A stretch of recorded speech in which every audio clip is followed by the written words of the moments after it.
Good evening and welcome to Embers and Pages, where we retell the world's most beautiful stories in a voice meant for rest. How are you this winter's night? I hope the day has been kind to you. If it hasn't, if the cold felt too sharp or the world too unforgiving, you're safe here now. Here we gather warmth, we find light in the darkness. We remember that change, true change, is always possible. If you're new to this fireside, welcome. If you've returned, thank you for trusting these stories to carry you towards sleep. A gentle reminder, if this tale brings you comfort tonight, consider leaving a like, sharing it with someone who needs rest, or leaving a comment about which classic you'd like to hear next. Your presence here, quiet as it is, matters deeply.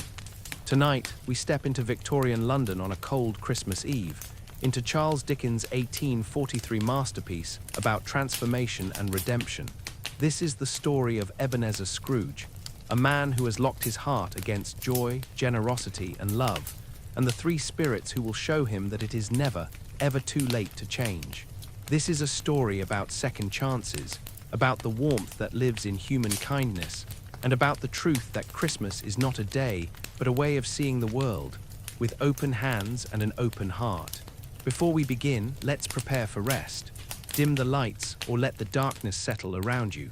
Lower the volume until my voice is barely above a whisper, so your mind must quiet to listen. Find the most comfortable position your body knows. Let yourself sink into the mattress, into the pillows, as if the bed itself is holding you. Pull the blankets close. Let your breathing slow and deepen. There is nothing you need to do but listen, and even that can fade whenever sleep calls you. Don't worry if you drift away before the story ends, if you miss words or entire scenes. That's exactly as it should be. This story will be here tomorrow, and the next night and the next. But tonight, your only task is to rest. Let go of the day. Let go of what must be done tomorrow. Just be here, warm and safe, as the story unfolds.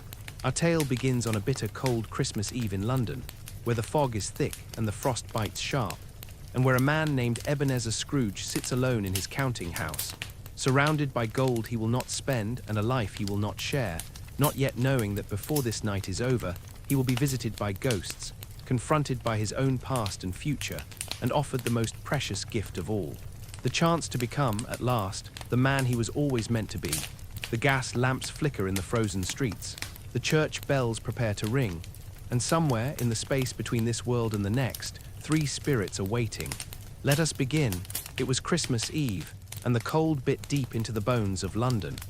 Fog rolled thick through the narrow streets, and frost painted delicate patterns on every window.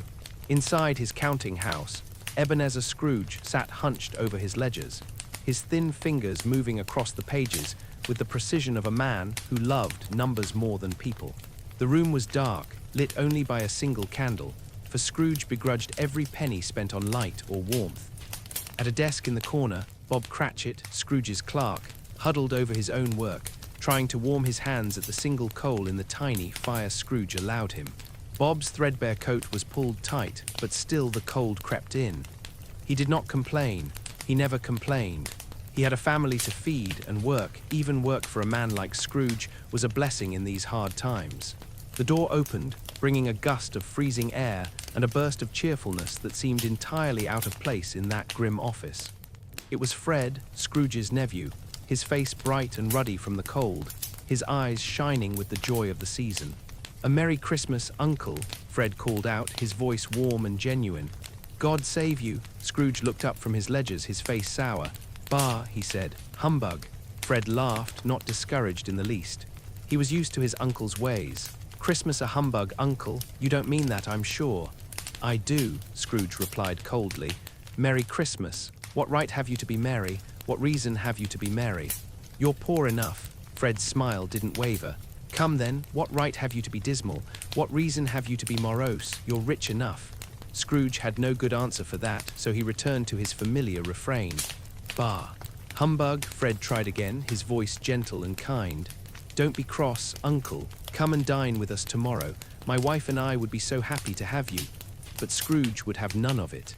"Good afternoon," he said sharply, turning back to his work. Fred lingered a moment, his cheerfulness dimming just slightly. "I want nothing from you, Uncle. I ask nothing of you. Why cannot we be friends?" "Good afternoon," Scrooge repeated, his voice like ice. And so Fred left, pausing only to wish Bob Cratchit a Merry Christmas, which Bob returned warmly despite the chill in his bones. The door closed and the office returned to its cold, silent gloom. The hours passed. The fog grew thicker. The cold grew sharper. Finally, it was time to close the counting house. Bob Cratchit timidly approached Scrooge's desk. "You'll want all day tomorrow, I suppose," Scrooge said, not looking up. "If quite convenient, sir," Bob replied quietly. "It's not convenient," Scrooge snapped. "And it's not fair. If I was to stop £0.50 for it, you'd think yourself illused, I'll be bound." Bob said nothing. What could he say? Scrooge waved a dismissive hand. "Be here all the earlier the next morning." Bob promised he would, gathered his thin scarf around his neck, and hurried out into the freezing night, eager to get home to his family, to the warmth and love that waited there, however humble it might be. Scrooge locked the counting house and walked to his chambers, a set of dark, lonely rooms that had once belonged to his business partner, Jacob Marley. Marley had been dead these 7 years, dead on this very night, Christmas Eve. Scrooge was his sole executor, his sole friend, his sole mourner. Not that Scrooge had mourned much. Scrooge never mourned. He simply carried on alone. The building was dark and cold. Scrooge climbed the stairs, his candle casting long shadows on the walls. He unlocked his door and stepped inside, into rooms that were as cheerless as his heart.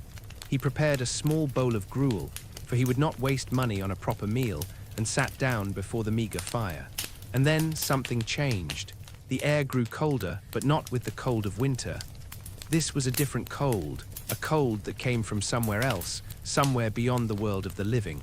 Scrooge felt it in his bones, a creeping chill that made the hairs on the back of his neck stand up. A sound echoed through the building, a chain dragging across the floor, heavy, metallic, getting closer. Scrooge tried to dismiss it. "Humbug," he muttered to himself, but his voice shook. The sound grew louder, climbing the stairs, moving down the hallway, approaching his door. And then the door opened, though Scrooge had locked it, and there in the doorway stood a figure Scrooge knew all too well. Jacob Marley, but not as Scrooge remembered him. Marley's ghost was transparent, spectral, wrapped in heavy chains that dragged behind him, chains made of cash boxes and keys and ledgers. The chains he had forged in life, link by link, choice by choice, every time he chose gold over kindness, profit over compassion. Scrooge stared, his face pale. "How now?" he said, trying to sound skeptical. "What do you want with me?" "Much," Marley's ghost replied, his voice echoing as if from a great distance. Scrooge's hands trembled. "Who are you?" "Ask me who I was," the ghost said. "Who were you then?" "In life, I was your partner, Jacob Marley." Scrooge wanted to deny it, wanted to call it humbug, wanted to believe this was just a bit of undigested beef or a fragment of underdone potato. But he could not. The ghost was real. The chains were real. The cold, terrible truth was real. "Why do you come to me?" Scrooge whispered. "It is required of every man," Marley's ghost said, his voice heavy with sorrow, "that the spirit within him should walk abroad among his fellow men and travel far and wide. If that spirit goes not forth in life, it is condemned to do so after death. It is doomed to wander through the world and witness what it cannot share, but might have shared on earth, and turned to happiness." Marley's ghost lifted his chains, and they clanked with a sound like despair. "I wear the chain I forged in life. I made it link by link and yard by yard. I girded it on of my own free will, and of my own free will I wore it." Scrooge looked at the chains, at the cash boxes and keys, and a terrible understanding began to dawn. "But you were always a good man of business, Jacob." "Business?" the ghost cried, wringing its hands. "Mankind was my business. The common welfare was my business. Charity, mercy, forbearance, and benevolence were all my business. The dealings of my trade were but a drop of water in the comprehensive ocean of my business." The ghost's anguish filled the room, and Scrooge shrank back, afraid. "Hear me," Marley's ghost said, leaning close. "My time is nearly gone. I am here tonight to warn you that you have yet a chance and hope of escaping my fate, a chance and hope of my procuring Ebenezer." "You were always a good friend to me," Scrooge said, his voice small. "Thank you, you will be haunted by 3 spirits," Marley's ghost continued. Scrooge's face fell. I think I'd rather not. Without their visits, you cannot hope to shun the path I tread. Expect the first when the bell tolls 1. Expect the second on the next night at the same hour.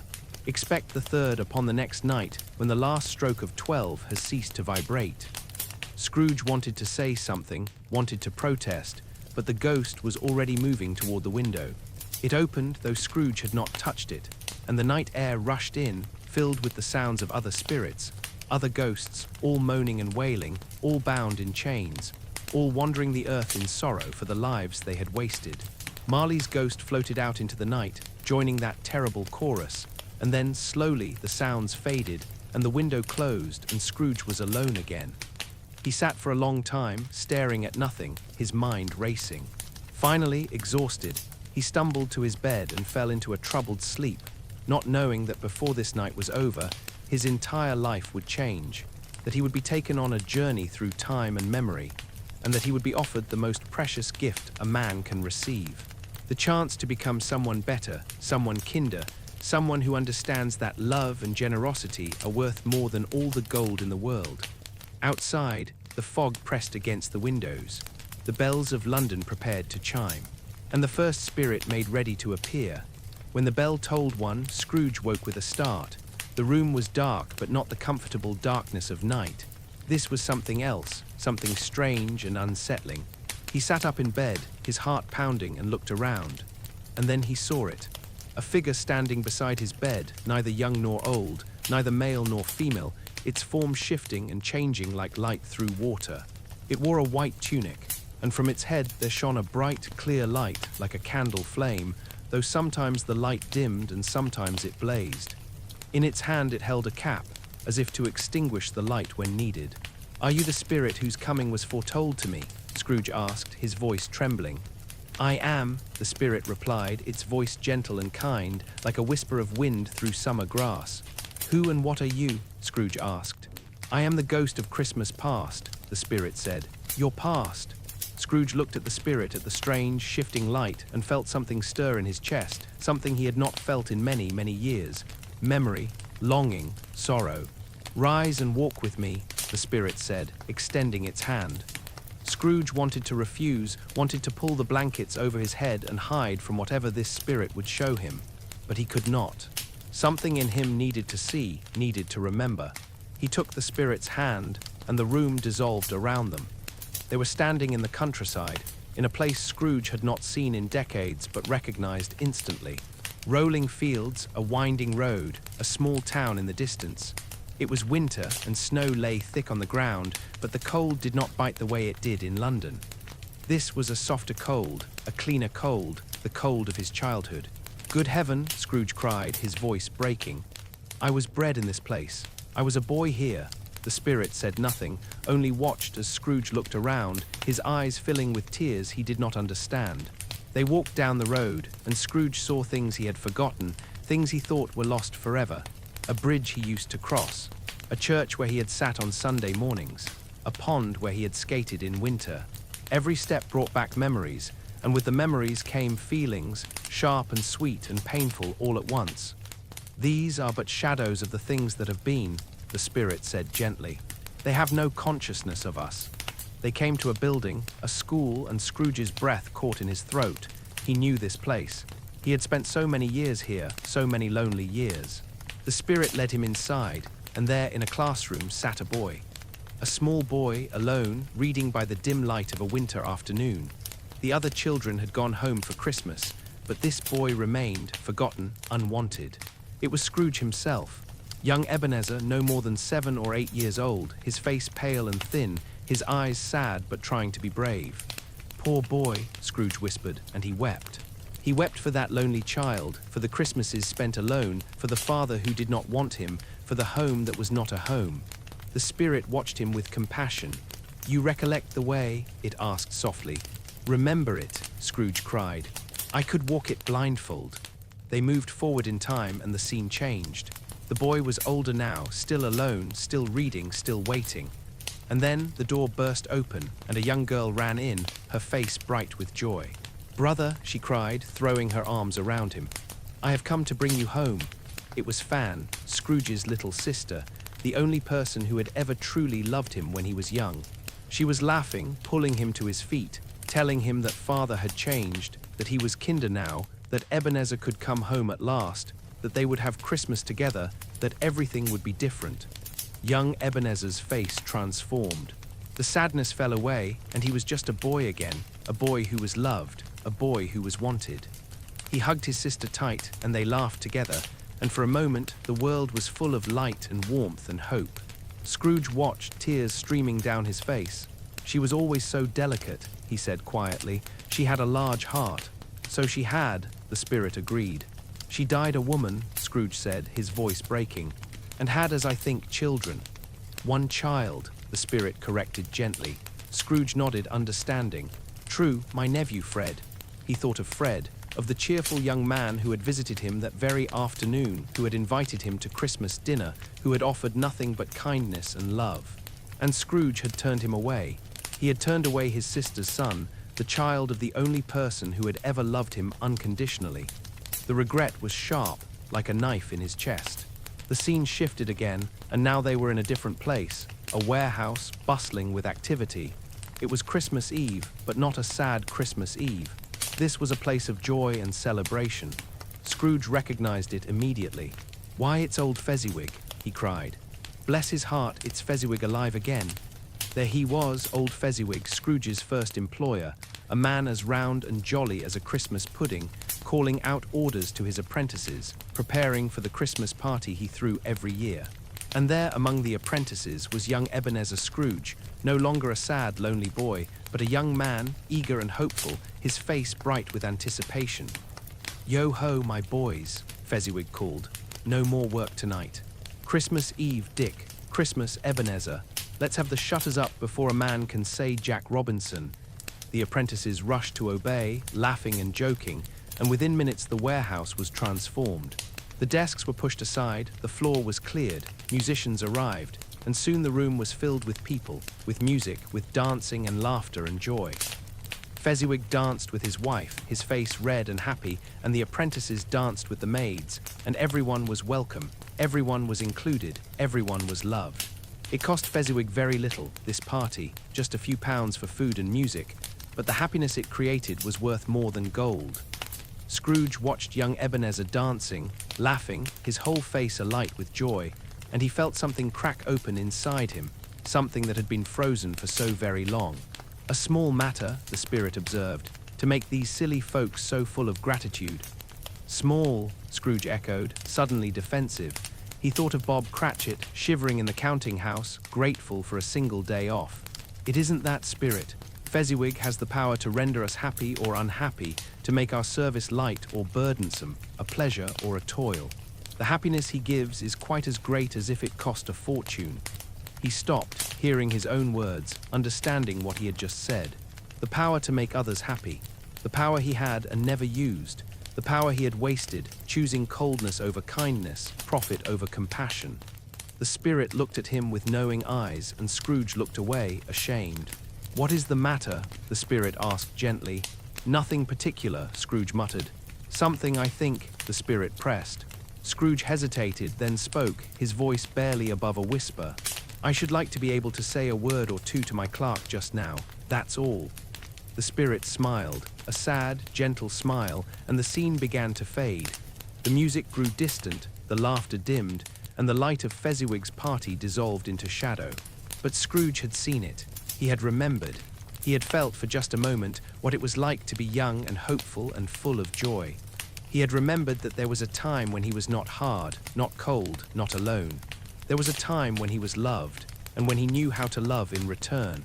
And that memory, painful as it was also a gift, because it meant that somewhere, deep inside him, that young man still existed. That capacity for joy, for connection, for warmth, was still there, buried beneath years of bitterness and greed, but not gone, not lost forever. The spirit's light grew brighter, and Scrooge closed his eyes against it, feeling the tears on his cheeks, feeling the ache in his chest, feeling, for the first time in so many years, truly and deeply alive. The light shifted again, and the warmth of Fezziwig's party faded. Scrooge found himself in a different place, a quieter place, and his heart sank because he knew what was coming. He knew this memory, and he did not want to face it.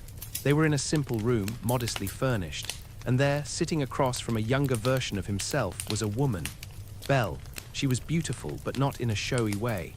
Her beauty came from within, from the kindness in her eyes, from the gentle strength in her voice. She had loved him once. She had loved him truly, but that was before. Young Scrooge sat stiffly, his face already beginning to show the hardness that would define his later years. There was a ledger on the table beside him, even here, even now, always the ledgers, always the counting. Belle looked at him with sadness, with a sorrow that was almost unbearable to witness.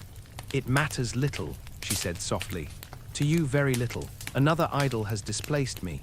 "What idol has displaced you?" young Scrooge asked, though his voice lacked conviction, as if he already knew the answer. "A golden one," Belle replied, her voice steady but her eyes glistening with unshed tears. Young Scrooge tried to defend himself. This is the even-handed dealing of the world. There is nothing on which it is so hard as poverty, and there is nothing it professes to condemn with such severity as the pursuit of wealth. "You fear the world too much," Belle said gently. "All your other hopes have merged into the hope of being beyond the chance of its sordid reproach. I have seen your nobler aspirations fall off one by one until the master passion, gain, engrosses you." "What then?" young Scrooge said, his voice defensive. "Even if I have grown so much wiser, what then? I am not changed toward you." Belle smiled, but it was the saddest smile Scrooge had ever seen.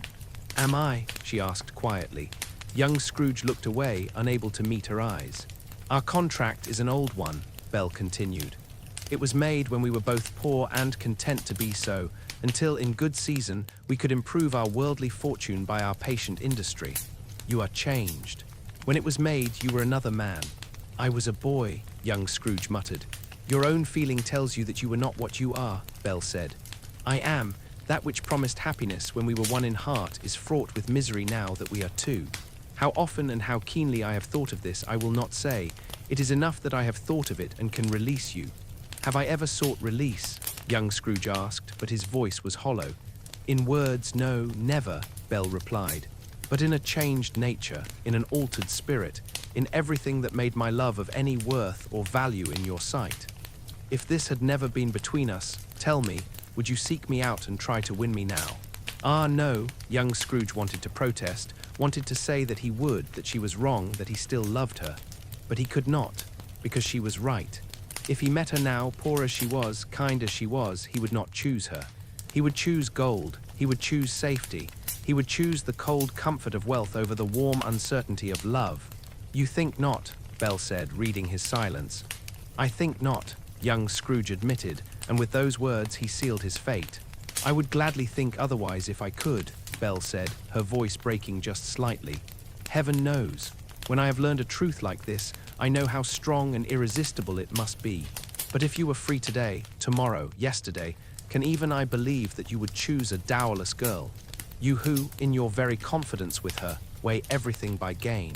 Or choosing her, if for a moment you were false enough to your one guiding principle to do so, do I not know that your repentance and regret would surely follow? I do, and I release you, with a full heart for the love of him you once were." Young Scrooge sat frozen, saying nothing, doing nothing. He did not fight for her. He did not beg her to stay. He simply let her go, let love slip through his fingers like sand, because he had already made his choice, and it was not her. Belle stood, her eyes full of tears, and she looked at him one last time. "You may, the memory of what is past half makes me hope you will, have pain in this. A very, very brief time, and you will dismiss the recollection of it gladly as an unprofitable dream from which it happened well that you awoke. May you be happy in the life you have chosen." She left, and young Scrooge sat alone, staring at nothing, his face a mask of stone. But older Scrooge, watching, felt the pain he had not let himself feel then. He felt the loss, the terrible, aching loss of the only woman he had ever truly loved. "Spirit," Scrooge cried, his voice desperate, "show me no more, conduct me home. Why do you delight to torture me? One shadow more," the spirit said, not unkindly. "No more," Scrooge begged. "I don't wish to see it, show me no more." But the spirit was relentless, and the scene shifted once again. They were in a house, a warm, comfortable house filled with the sounds of laughter and joy. It was Christmas Eve, years later, and the room was bright with firelight and love. Children ran and played, their faces flushed with excitement, and in the center of it all sat Belle. She was older now, her face showing the gentle marks of time and happiness. She was not rich, but she was content. She was not alone, but surrounded by love. Her husband sat beside her, a kind-faced man who looked at her with adoration, and her children climbed on her lap, kissed her cheeks, filled her life with the kind of joy that money could never buy. "Belle," her husband said, smiling, "I saw an old friend of yours this afternoon." "Who was it?" Belle asked. "Guess. How can I don't know." She laughed, and the sound was like music. "Mr. Scrooge," her husband said. "Mr. Scrooge it was," Belle replied, her smile fading just slightly. "I passed his office window, and as it was not shut up and he had a candle inside, I could scarcely help seeing him. His partner lies upon the point of death, I hear, and there he sat alone, quite alone in the world, I do believe." Her voice held no bitterness, only sadness. Sadness for the man he had become, for the life he had chosen, for the loneliness that was his only companion. Scrooge watched, and the pain was almost unbearable. There she was, the woman he had loved, the woman he had let go, surrounded by everything he could have had. Love, family, warmth, joy. All the things he had traded for gold, for ledgers, for the cold comfort of wealth that brought him nothing but misery. "Spirit," Scrooge cried, his voice breaking, "remove me from this place." "I told you these were shadows of the things that have been," the spirit said gently. "That they are what they are, do not blame me." "Remove me," Scrooge exclaimed. "I cannot bear it." He turned on the spirit, and in his anguish he seized the cap the spirit carried and pressed it down upon its head, trying to extinguish the light, trying to make the vision stop. The light dimmed, but it did not go out entirely. It seeped through the edges, persistent, relentless like truth itself. And then, suddenly, Scrooge was back in his own bed, in his own dark chamber, alone. The spirit was gone. The visions were gone. But the memories remained, sharp and painful, cutting through the walls he had built around his heart. He lay there in the darkness, breathing hard, tears streaming down his face, feeling the weight of all the years he had wasted, all the love he had rejected, all the joy he had turned away from in his pursuit of something that, in the end, meant nothing at all. Outside, the night was still deep. The bells had not yet struck 2. There were more spirits to come, more truths to face, more pain to endure. But also, though Scrooge did not yet know it, more hope. Because the past, painful as it was only the beginning. There was still the present to witness and the future to fear. And after that, if he was brave enough, if he was willing enough, there was the possibility of change. The possibility of redemption. The possibility of becoming, at last, the man he was always meant to be. When the bell struck 2, Scrooge woke again, his heart still heavy from the visions of the past. But he did not have long to dwell on them, for the room around him began to change. A strange, warm light filled the chamber, and Scrooge sat up, looking around in wonder. His dark, cheerless room had been transformed. Greenery hung from the walls and ceiling, holly, ivy, mistletoe, filling the air with the scent of winter forests. A great fire blazed in the hearth, warming the room as it had never been warmed before. And there, sitting on a throne made of food, turkeys, geese, puddings, fruits, cakes, all manner of Christmas abundance, sat a giant of a figure, jolly and magnificent, the ghost of Christmas present. The spirit was dressed in a simple green robe trimmed with white fur, and on its head sat a holly wreath with icicles glistening like jewels. Its face was kind and open, its eyes bright with warmth and joy. In its hand it held a glowing torch, shaped like a horn of plenty. "Come in," the spirit boomed, its voice like laughter itself.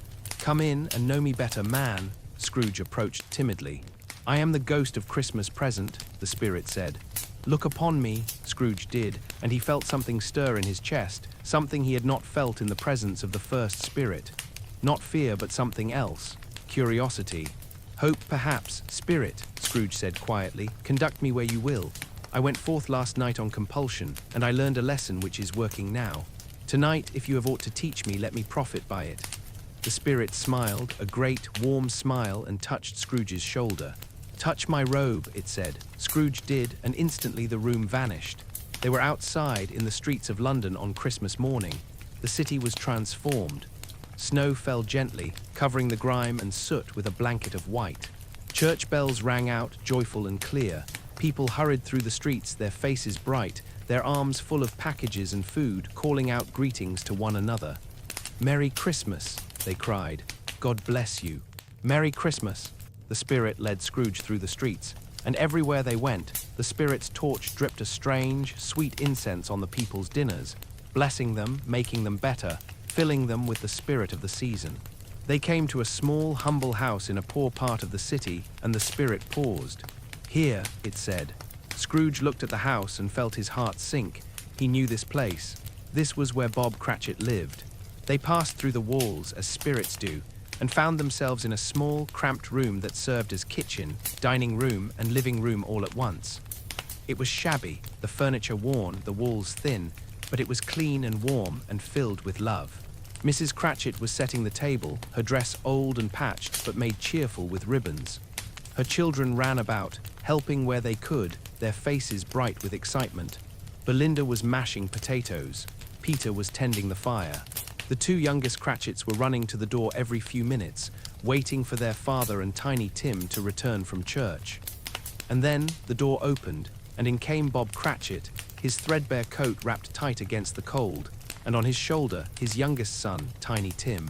Tiny Tim was a small, frail boy, his legs weak, his body thin. He carried a little crutch, and his limbs were supported by an iron frame. But his face, oh, his face was bright and full of joy. He smiled at his mother, at his brothers and sisters, and his smile was like sunlight breaking through clouds.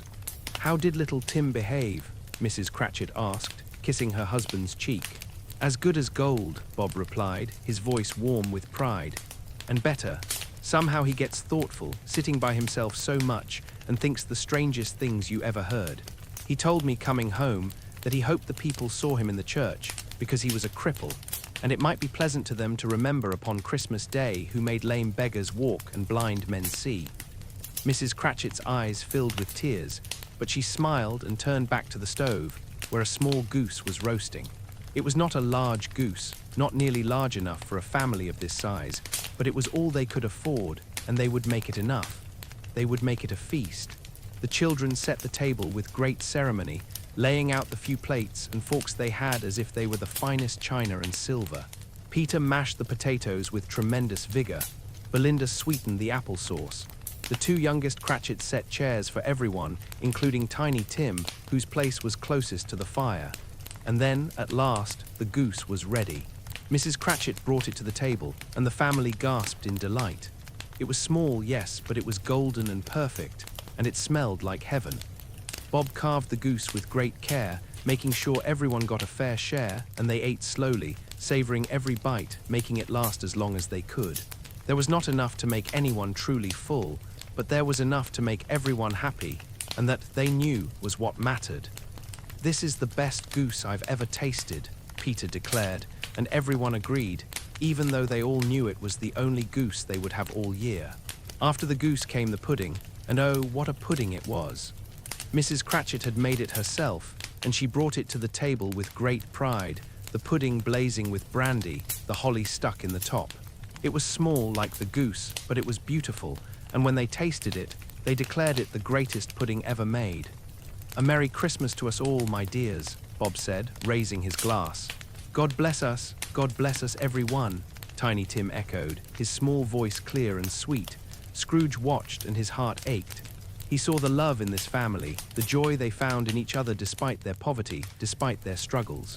He saw how they made do with so little, how they turned a small goose and a modest pudding into a feast, how they filled their home with warmth and laughter and gratitude. And then Bob Cratchit raised his glass again. "Mr. Scrooge," he said, "I'll give you Mr. Scrooge, the founder of the feast." Mrs. Cratchit's face darkened. "The founder of the feast, indeed," she said sharply. "I wish I had him here. I'd give him a piece of my mind to feast upon, and I hope he'd have a good appetite for it." "My dear," Bob said gently, "the children, Christmas Day." Mrs. Cratchit softened, but only slightly. "It should be Christmas Day, I am sure, on which one drinks the health of such an odious, stingy, hard, unfeeling man as Mr. Scrooge. You know he is, Robert. Nobody knows it better than you do, poor fellow." "My dear," Bob said again, his voice kind but firm.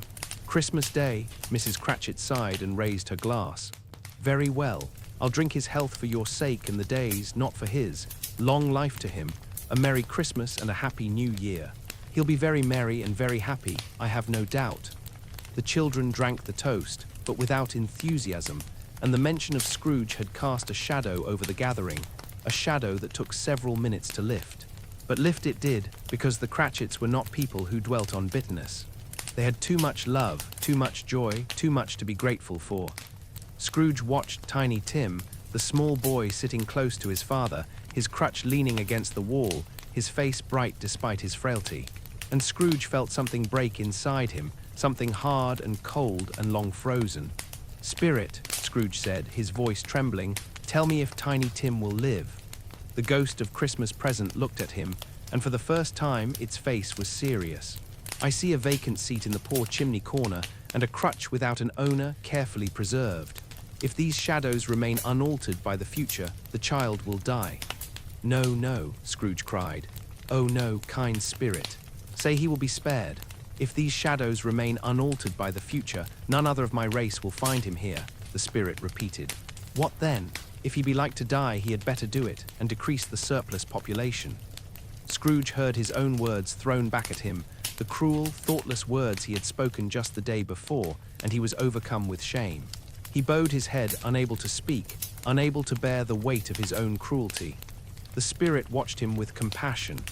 "Man," it said gently, "if man you be in heart, not adamant, forbear that wicked cant until you have discovered what the surplus is, and where it is. Will you decide what men shall live, what men shall die? It may be that in the sight of heaven you are more worthless and less fit to live than millions like this poor man's child." Scrooge said nothing. There was nothing to say.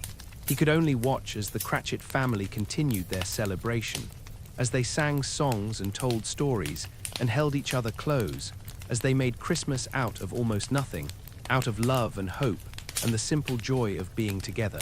And Scrooge understood, perhaps for the first time in his life, what he had been missing, what he had traded away, what he had lost in his pursuit of gold. He had lost this: the warmth, the love, the connection, the simple, profound truth that people matter more than money, that kindness matters more than wealth, that a life without love is no life at all. The spirit touched his shoulder, and the scene began to fade, but Scrooge's eyes remained on Tiny Tim, on the small, brave boy who might not live to see another Christmas, and he felt his heart break open, felt something pour in that he had kept locked out for so very long. Compassion, love, the desperate, aching need to do better, to be better, to change before it was too late. The spirit led Scrooge away from the Cratchits' humble home, and they travelled through the snowy streets of London, through neighbourhoods rich and poor, through houses grand and simple. Everywhere they went, Christmas was being celebrated. Everywhere they went, people were gathering together, sharing what they had, finding joy in each other's company. They passed miners working deep in the earth, who still found time to wish each other Merry Christmas. They saw lighthouse keepers on a lonely rock in the sea, sharing their simple meal and singing carols into the wind. They saw sailors on a ship far from home, each man humming a Christmas tune he remembered from childhood. Everywhere, in every circumstance, people were finding ways to celebrate, to connect, to remember that they were not alone. The Spirit's torch blessed them all, dripping its sweet incense over their humble feasts, making everything taste better, making every heart lighter. And then they came to a house that Scrooge recognized. A bright, warm house filled with light and laughter. His nephew Fred's house. They passed through the walls and found themselves in a cheerful room decorated with holly and ivy, a fire blazing merrily in the hearth. Fred and his wife were hosting a Christmas party, and the room was full of friends and family, all talking and laughing, their faces bright with happiness. Fred himself was in the middle of telling a story, his face animated, his hands gesturing wildly, and everyone was listening with delight. His wife sat beside him, her hand resting on his arm, her eyes full of love and amusement. "He said that Christmas was a humbug, as I live," Fred was saying, laughing. "He believed it too. More shame for him, Fred," his wife said, though her voice was gentle. "He's a comical old fellow," Fred continued. "That's the truth, and not so pleasant as he might be. However, his offenses carry their own punishment, and I have nothing to say against him. I am sorry for him. I couldn't be angry with him if I tried, who suffers by his ill whims. Himself always." One of the guests, a plump woman with a kind face, shook her head. "I have no patience with him," she declared. "Oh, I have," Fred said warmly. "I am sorry for him. I couldn't be angry with him if I tried. who suffers by his ill whims, himself always. Here he takes it into his head to dislike us, and he won't come and dine with us. What's the consequence? He doesn't lose much of a dinner, but he loses a very good one, I can tell you. And he loses much more than that. He loses a pleasant afternoon, good company, good conversation, laughter, warmth. He loses all of that because he's too stubborn to accept it. I'm sure he's very rich, Fred, his wife said. At least you always tell me so. What of that, my dear? Fred replied. His wealth is of no use to him. He doesn't do any good with it. He doesn't make himself comfortable with it. He hasn't the satisfaction of thinking, ha ha ha, that he is ever going to benefit us with it. I have no patience with him, the plump woman repeated. Fred laughed. Well, I have. And I mean to give him the same chance every year, whether he likes it or not, for I pity him. He may rail at Christmas till he dies, but he can't help thinking better of it. I defy him. If he finds me going there in good temper year after year and saying, Uncle Scrooge, how are you? If it only puts him in the vein to leave his poor clerk £50, that's something, and I think I shook him yesterday. Everyone laughed, and the conversation turned to other things, to games and music and the pleasures of the season. They played a game where they had to guess what each person was thinking of, and Fred's wife was so good at it that everyone accused her of cheating, though she swore she was not. They played another game where they had to act out words without speaking, and Fred was so terrible at it that everyone collapsed in laughter. Scrooge watched, and despite himself, he found himself smiling. He found himself wanting to join in, wanting to guess the answers, wanting to be part of the warmth and joy that filled the room. At one point, they played a game where Fred thought of something, and everyone had to guess what it was by asking questions. Is it an animal? Someone asked. Yes, Fred replied, grinning. Does it live in London? Another asked. Yes. Is it a disagreeable animal? Someone else asked. Yes, Fred said, laughing. Does it growl and grunt sometimes? Fred's wife asked, catching on. Yes. Is it a bear? Someone guessed. No. Is it a horse? No. Is it a donkey? No. Fred's wife was laughing so hard she could barely speak. I know what it is, Fred, I know what it is. What is it? Everyone cried. It's your Uncle Scrooge, she exclaimed, and everyone burst into laughter, Fred loudest of all. Scrooge, watching, felt his face flush, but he was not angry. How could he be angry when it was true? When he had been disagreeable, when he had growled and grunted, when he had behaved like a beast instead of a man? The laughter died down, and Fred raised his glass. A Merry Christmas and a Happy New Year to the old man, whatever he is, he said warmly. He wouldn't take it from me, but may he have it nevertheless. Uncle Scrooge, Uncle Scrooge, everyone echoed, and they drank the toast with genuine warmth, with no bitterness, with nothing but kindness and hope that the old man might someday find his way to happiness. Scrooge felt tears prick his eyes. They were mocking him, yes, but gently, with affection, the way you might tease someone you love. And Fred, dear Fred, was still offering him a place at the table, still hoping he would come, still believing that somewhere inside the bitter old miser was a man worth loving. The party continued long into the night. They sang songs, old Christmas carols that Scrooge remembered from his childhood, songs that made his heart ache with memory and longing. Fred had a good voice, warm and clear, and he led the singing with enthusiasm. His wife played the harp, her fingers dancing over the strings, filling the room with music that seemed to make the very air shimmer with beauty. They sang, God rest ye merry gentlemen, and Scrooge found himself mouthing the words, remembering how he used to sing it as a boy, before the world had hardened him. They sang the first Noel, and Scrooge felt tears on his cheeks, though he could not have said exactly why. They sang Silent Night, and the room grew quiet and reverent, everyone's voice soft and gentle, and Scrooge felt something break open in his chest, something that had been locked away for far too long. They told stories, shared memories of Christmases past, laughed until their sides hurt. Fred told a story about the time he and his wife got lost in the snow on their way to church, and how they ended up singing carols to a family of sheep until someone found them. His wife told a story about her grandmother's Christmas pudding that was so hard it could have been used as a doorstop, and how they all pretended it was delicious to spare the old woman's feelings. And through it all, there was love. Simple, uncomplicated love, the kind that asks for nothing and gives everything. The kind that forgives without being asked, that hopes without guarantee, that believes in the goodness of people even when they give you every reason not to. Scrooge watched Fred, really watched him, and saw something he had never allowed himself to see before. He saw Fan's kindness in her son's eyes. He saw the same generous spirit, the same open heart, the same capacity for joy. Fred was his sister's legacy, the best part of her living on, and Scrooge had rejected him, turned him away, denied himself the one connection he had left to the person who had loved him most. The shame was almost unbearable. Scrooge wanted to stay. He wanted to sit by the fire, to join in the songs, to be part of this warmth and joy. But he was only a shadow, a ghost himself, invisible and untouchable. He could watch, but he could not participate. He could see what he was missing, but he could not have it. Not yet, not unless he changed. The spirit watched him with knowing eyes. "Would you like to stay?" it asked gently. "I would," Scrooge whispered. "I would give anything to stay." "Then remember this," the spirit said. "Remember what you are missing. Remember what is waiting for you if only you will reach out and take it. This is not lost to you, Ebenezer Scrooge, not yet. Not if you choose differently." Scrooge nodded, unable to speak, his heart too full. "Your nephew asks for so little," the spirit continued. "Just your presence, just your company. He does not want your money. He does not want your approval. He simply wants you, the man you are, the man you could be. And he will keep asking, year after year, because he believes in you, because he loves you, because he is his mother's son, and she taught him that love does not give up, even when it is rejected." Scrooge wept openly now, not caring that the spirit saw, not caring about anything except the terrible, beautiful truth of what he was hearing. The spirit touched his shoulder, and the warm room began to fade.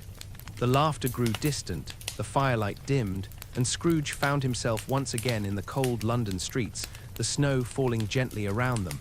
But something had changed. Scrooge had changed. He had seen the Cratchits, poor but rich in love. He had seen Fred, rejected but still hopeful, still kind, still offering a place at his table. He had seen what Christmas could be, what life could be, if only he would open his heart. He had seen what he was missing, and for the first time in many, many years, Ebenezer Scrooge wanted something more than gold. He wanted warmth. He wanted connection. He wanted love. He wanted to belong. He wanted to be the kind of man his sister had believed he could be, the kind of man who deserved a nephew like Fred, the kind of man who could sit by a fire and sing carols and laugh without bitterness, without calculation, without the cold weight of isolation pressing down on his heart. The spirit smiled, as if it could read his thoughts, and led him onward through the snowy night. There was more to see, more to learn, more truths to face before this long night was over, but Scrooge was ready. Or at least he was beginning to be. They walked through the snowy streets, the spirit and Scrooge, and as they walked, Scrooge noticed something strange. The spirit seemed to be changing. Its hair, which had been dark and lustrous, was now streaked with grey. Its face, which had been young and vibrant, now showed lines of age. The spirit was growing older, aging before Scrooge's eyes with each passing moment. "Are spirits' lives so short?" Scrooge asked, troubled. "My life upon this globe is very brief," the spirit replied. "It ends tonight." "Tonight," Scrooge exclaimed. "Tonight at midnight," the spirit confirmed. "Hark! The time is drawing near." Indeed, the church bells were beginning to chime, marking the passage of the hours, bringing them closer to the moment when this spirit would fade and the next would appear. They continued walking, and Scrooge saw more visions of Christmas. He saw people in workhouses trying to make the day special despite their circumstances. He saw people in hospitals finding comfort in small kindnesses. He saw people in prisons remembering better days. Everywhere, even in the darkest places, there was some spark of hope, some attempt to honor the day, to remember that there was more to life than suffering and struggle. The spirit's torch blessed them all, and Scrooge felt his heart swell with a strange mixture of sorrow and hope. Sorrow for all the pain in the world, hope that kindness and compassion might ease it, even just a little. But as they walked, Scrooge noticed something else. Something moving beneath the spirit's robe, something hidden in the folds of the green fabric. He heard sounds, strange sounds, like the whimpering of children. "Forgive me if I am not justified in what I ask," Scrooge said hesitantly, "but I see something strange protruding from your skirts. Is it a foot or a claw?" "It might be a claw, for the flesh there is upon it," the spirit said sadly. Look here, the spirit opened its robe, and from beneath it emerged two children. But these were not ordinary children. They were wretched, abject, frightful, hideous, miserable. They were thin and ragged, their faces pinched and old beyond their years. They knelt at the spirit's feet, clinging to its robe, their eyes hollow and desperate. Scrooge recoiled in horror. Spirit, are they yours? They are man's, the spirit said, its voice heavy with sorrow. And they cling to me, appealing from their fathers. This boy is ignorance, this girl is want. Beware them both, and all of their degree, but most of all beware this boy, for on his brow I see that written which is doom, unless the writing be erased. Scrooge looked at the children, at their hollow eyes and desperate faces, and he felt a chill that had nothing to do with the winter cold. These were the children of humanity's failures, the products of neglect and indifference, of people turning away from suffering, of choosing comfort over compassion. Have they no refuge, no resource? Scrooge asked, his voice shaking. The spirit looked at him, and its eyes were hard. Are there no prisons? It asked, throwing Scrooge's own words back at him. Are there no workhouses? Scrooge heard his own cruel words, spoken just yesterday, and he was overcome with shame. He had said those things. He had dismissed the suffering of others with cold calculations and heartless logic.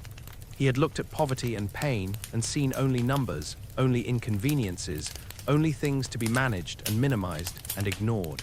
He had been ignorance. He had been want. He had been the very thing the spirit was warning him against. The bells chimed louder, closer to midnight, and the spirit began to fade.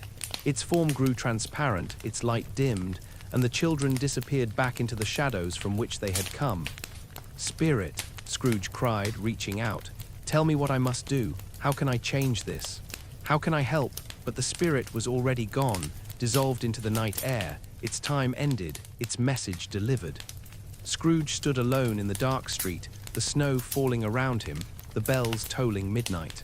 And as the last stroke of 12 faded into silence, he felt a new presence, a cold presence, a presence that made the winter night seem warm by comparison. He turned slowly, his heart pounding with dread, and saw a figure approaching through the fog. A tall figure, draped in a deep black garment that concealed its form entirely.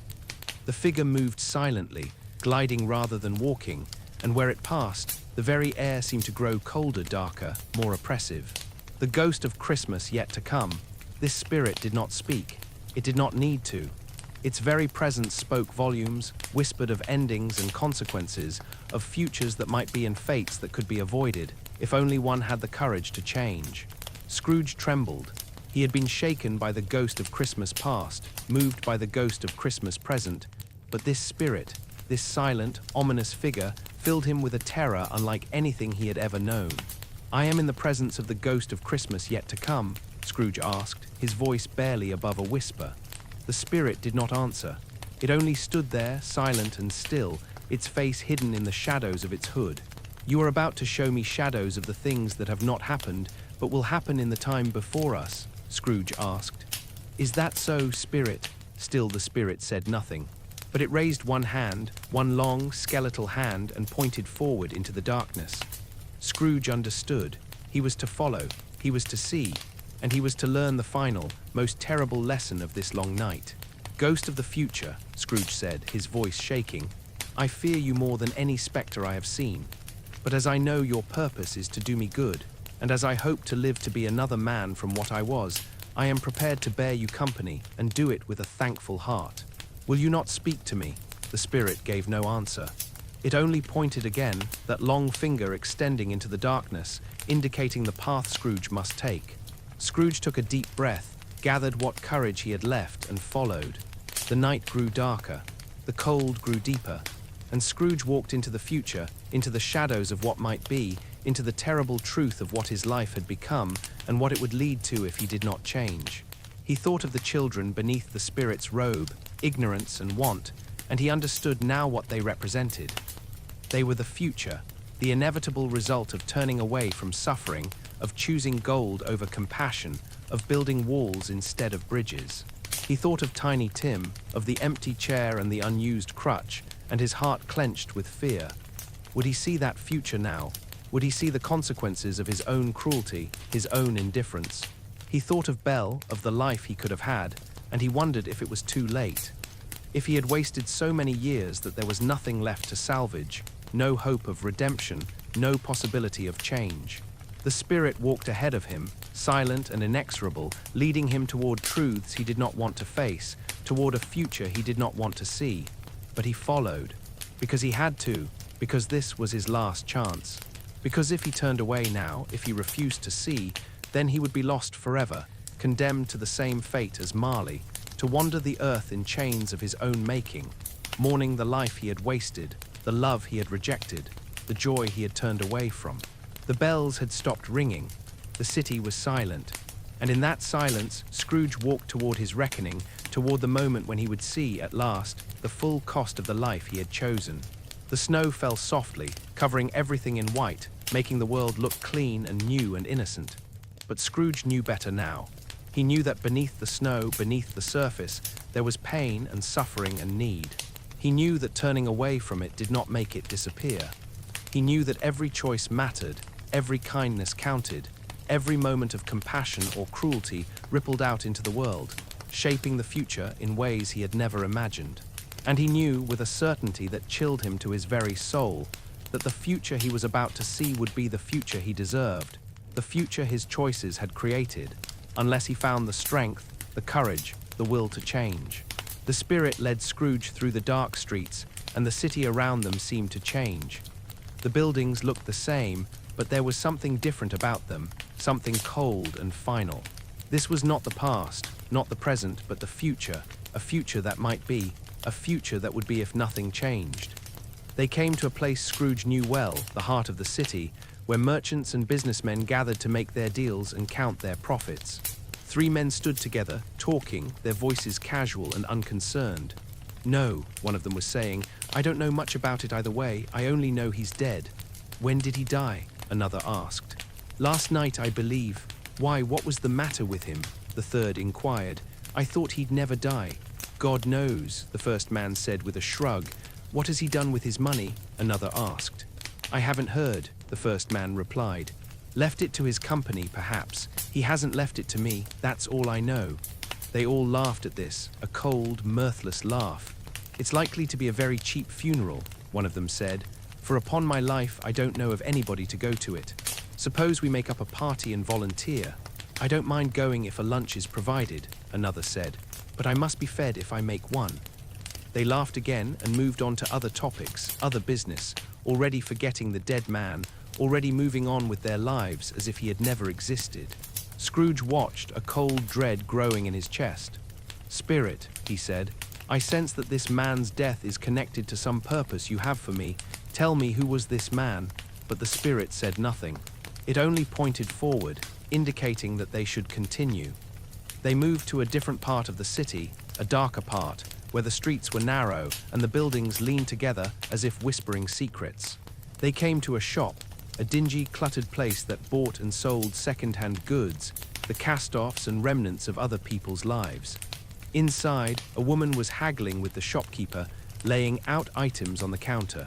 Bed curtains, blankets, a few pieces of clothing, all taken from a dead man's room. "He died with no one by him," the woman said, her voice hard and uncaring. "I'm not going to be sentimental about it. He had his chance to be kind, to make friends, to be loved. He chose otherwise, so I took what I could. He won't miss it." The shopkeeper examined the items, named a price, and the woman took the money without a second thought. There was no sorrow, no respect, no acknowledgement that these had belonged to a human being who had lived and breathed and walked the earth. Scrooge felt sick. This was how the man was remembered, how his life was honored. His possessions sold for pennies, his death unmarked, his existence forgotten almost before his body was cold. "Spirit," Scrooge pleaded, "show me some tenderness connected with a death. This is too terrible. There must be someone who feels something, who mourns, who cares." The spirit listened, and the scene changed. They were in a small, modest house, and a young couple sat together by the fire. The woman held a baby, and the man sat with his head in his hands, his face troubled. "We owe him so much money," the woman said quietly. "What will we do?" "I don't know," the man replied. I've tried to get an extension, tried to find a way to pay, but he was always so hard, so unforgiving. I don't know what will happen now." "Is there no hope?" the woman asked. The man looked up and there was something in his face, something Scrooge could not quite read. Relief, guilt, both. "There is hope," the man said slowly. "He's dead." The woman's eyes widened. "Dead, last night, they say. And with him gone, perhaps his successor will be more lenient. Perhaps we'll have time to get the money together, to save our home, to keep our family together." They looked at each other, and despite their best efforts to be solemn, to be respectful, they could not hide the relief they felt. The death of this man, this hard, unforgiving man, had given them hope. His passing was their salvation. Scrooge watched, and the horror of it settled over him like a shroud. This was the tenderness he had asked for. This was the only emotion his death would inspire. Not sorrow, but relief. Not mourning, but gratitude that he was gone. "Spirit," Scrooge said, his voice breaking, "let me see some tenderness connected with a death, but let it be a different death. Show me someone who is mourned, someone who is loved." The spirit inclined its head, and the scene shifted once more. They were in the Cratchit house, but it was different now. The warmth was gone. The joy was absent. The family sat together, but they were quiet, subdued, their faces marked with grief. Mrs. Cratchit was sewing, her hands moving mechanically, her eyes red from crying. Peter sat reading, but his eyes did not move across the page. Belinda and the other children sat close together, seeking comfort in each other's presence. And Bob Cratchit sat in his chair, staring at the fire, his face drawn and aged, as if years had passed in just a few days. "I'm sure he's in a better place," Mrs. Cratchit said softly, her voice trembling. "I'm sure he is," Bob replied. "He was so patient, so gentle. He never complained, not once, even when the pain was worst." They were talking about Tiny Tim. Scrooge knew it without being told. The small, brave boy with the crutch and the bright smile, the boy who had said, "God bless us, every one." He was gone. Scrooge looked around the room and saw the empty chair by the fire, the crutch leaning against the wall, carefully preserved, as the spirit had said. The sight of it broke something in Scrooge, something that had been cracking all night, but had not yet shattered completely. "My little child," Bob said, his voice breaking. "My little child." He could not go on. He covered his face with his hands and wept, and his family gathered around him, holding him, crying with him, sharing the grief that was too heavy for any one person to bear alone. "I went to the grave today," Bob said when he could speak again. "It's in a beautiful spot, green and peaceful. He would have liked it. And I promised I would go there every Sunday so he wouldn't be alone." Mrs. Cratchit took his hand. "He knows you loved him," she said. "He knows." "I hope so," Bob whispered. "I hope he knows how much we all loved him, how much light he brought into our lives, how much better we all were for knowing him." The family sat together in their grief, and Scrooge watched, tears streaming down his face. This was the tenderness he had asked for. This was what it looked like when someone was truly mourned, truly loved. Not relief at their passing, but devastation. Not gratitude that they were gone, but sorrow that they had left. And Scrooge understood, with a clarity that was almost unbearable, the difference between the two deaths he had witnessed. One man died unmourned, his passing a relief, his life a burden removed. The other died beloved, his passing a tragedy, his life a gift that would be treasured forever. "Spirit," Scrooge said, his voice desperate, "tell me, was this the future that must be, or the future that might be? Can these things be changed? Can Tiny Tim be saved?" But the spirit said nothing. It only stood there, silent and implacable, its hands still pointing forward, indicating that there was more to see, more to learn, more truth to face. Scrooge wanted to refuse, wanted to turn away, wanted to wake up in his bed and find that this was all a dream. But he could not. He had to see. He had to know. He had to understand the full consequences of his choices, the full weight of his actions, the full truth of what his life had become. The spirit moved forward and Scrooge followed, his heart heavy with dread, his mind reeling with the visions he had seen. A man died unmourned. A child died beloved. And somewhere in those two deaths was a message, a truth, a choice that Scrooge had to make. The snow continued to fall, soft and silent, covering the city in white. But beneath the snow, beneath the beauty, there was pain and loss, and the terrible, inescapable truth that every life mattered, every choice had consequences, and every moment was an opportunity to choose kindness over cruelty, love over indifference, connection over isolation. And Scrooge, walking through the dark streets with the silent spirit, understood at last what he had been too blind, too hard, too afraid to see before, that the way we live matters, that the way we treat others matters, that love and kindness and compassion are not weaknesses but strengths, not luxuries but necessities, not optional but essential to a life worth living, and that it was not too late, not yet, not if he was brave enough to change. The spirit led Scrooge onward, through streets he knew, but that seemed strange and unfamiliar in this future time. They walked in silence, the only sound the soft crunch of snow beneath Scrooge's feet, for the spirit made no sound at all, gliding like a shadow through the night.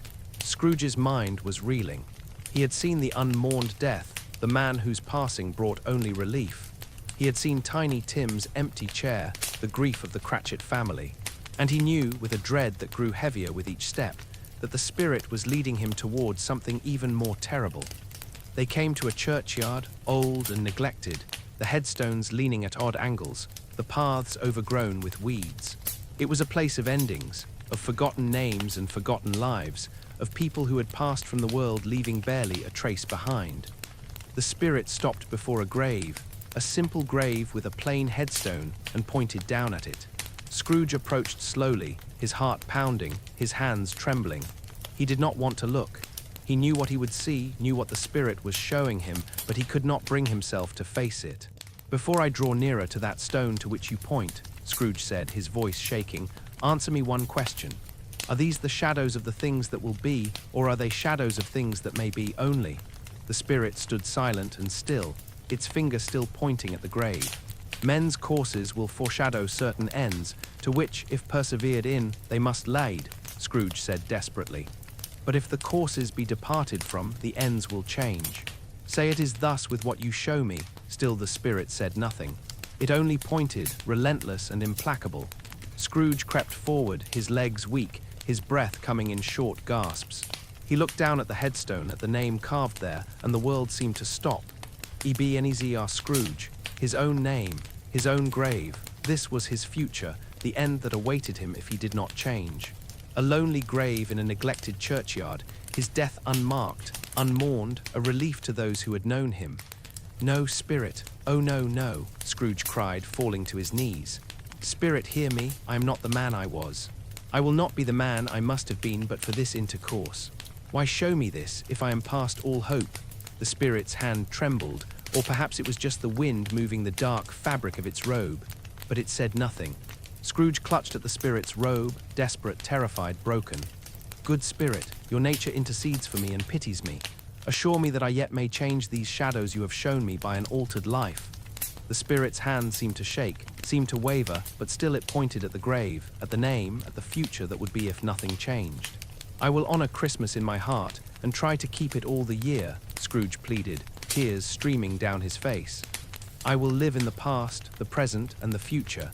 The spirits of all three shall strive within me. I will not shut out the lessons that they teach. Oh, tell me I may sponge away the writing on this stone." He reached out to the spirit, grasping at its hand, and as he did, the spirit seemed to change, to shrink, to transform. The dark robe collapsed, the figure diminished, and Scrooge found himself clutching not a spirit but a bedpost. His own bedpost. He was in his own bed, in his own room, in his own chambers. The curtains were his own, the bed was his own, the room was his own. Best and happiest of all, the time before him was his own, to make amends in. "I will live in the past, the present, and the future," Scrooge repeated, scrambling out of bed. "The spirits of all three shall strive within me. O Jacob Marley, heaven and the Christmas time be praised for this. I say it on my knees, old Jacob, on my knees." He was laughing and crying at the same time, his whole body shaking with emotion. He had been given a chance, a second chance, a chance to change, to be better, to become the man he was meant to be. He ran to the window and threw it open, letting in the cold morning air. The fog had lifted. The sun was shining. The world looked new and beautiful and full of possibility. "What's today?" he called down to a boy in the street. "Eh," the boy replied, looking up in surprise. "What's today, my fine fellow? Today. Why Christmas Day? It's Christmas Day," Scrooge cried, laughing. "I haven't missed it. The spirits have done it all in one night. They can do anything they like. Of course they can. Of course they can. He was giddy with joy, with relief, with the overwhelming gratitude of a man who had been shown his own death and given the chance to avoid it. He had been to the edge of the abyss and pulled back. He had seen what he would become and been offered the opportunity to become something else, something better. "Do you know the poulterer's in the next street but one, at the corner?" Scrooge called down to the boy. "I should hope I did," the boy replied. "An intelligent boy, a remarkable boy. Do you know whether they've sold the prize turkey that was hanging up there? Not the little prize turkey, the big one." "What, the one as big as me?" the boy asked, his eyes wide. "What a delightful boy. It's a pleasure to talk to him." "Yes, my buck. It's hanging there now," the boy said. "Is it? Go and buy it and tell him to bring it here that I may give them the directions where to take it. Come back with the man and I'll give you a shilling.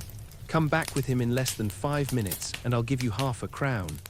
The boy was off like a shot, and Scrooge laughed, a great, joyous laugh that he had not laughed in years, perhaps decades.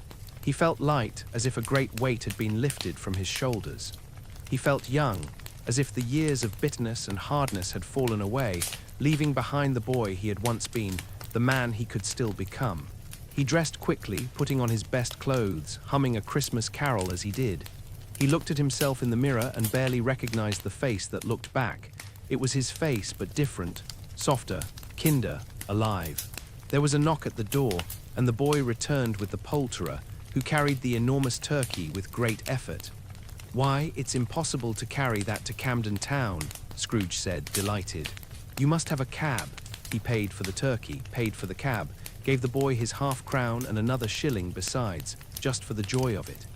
He gave the poulterer the Cratchit's address and instructions to deliver it anonymously, and then he stood at the window, watching the cab drive away, imagining Bob Cratchit's face when that enormous turkey arrived at his door. The thought filled him with such happiness that he laughed again, and the laughter felt like medicine, like healing, like coming back to life after a long, cold death. He had so much to do, so many amends to make, so many people to see, to help, to connect with. He had wasted so much time, but he had time now. He had been given time, and he would not waste another moment of it. He would go to Fred's house. He would accept the invitation he had rejected. He would sit at his nephew's table and eat Christmas dinner and sing Christmas carols and be part of a family again. He would raise Bob Cratchit's salary. He would help Tiny Tim. He would be a second father to the boy, would make sure he had the care he needed, the future he deserved. He would give to charity. He would help the poor. He would remember ignorance and want, those terrible children beneath the spirit's robe, and he would do what he could to ease the suffering they represented. He would change. He would be better. He would honor Christmas in his heart and keep it all the year. He would live.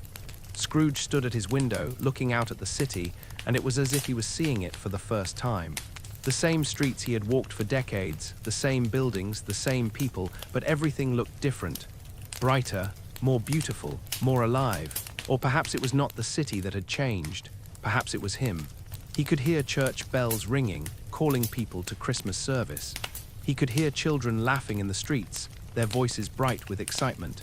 He could hear carolers singing, their voices rising in harmony, filling the cold air with warmth and joy. And he wanted to be part of it. He wanted to join in, to sing along, to be part of the celebration instead of standing apart from it, cold and alone and bitter. He had spent so many years building walls around himself, keeping the world out, keeping joy and love and connection at arm's length. He had convinced himself that he was safer that way, that he was stronger, that he needed no one and nothing but his gold. But the spirits had shown him the truth. The walls he had built to protect himself had become a prison. The safety he had sought had become isolation. The strength he had cultivated had become hardness, cruelty, a slow death of the heart.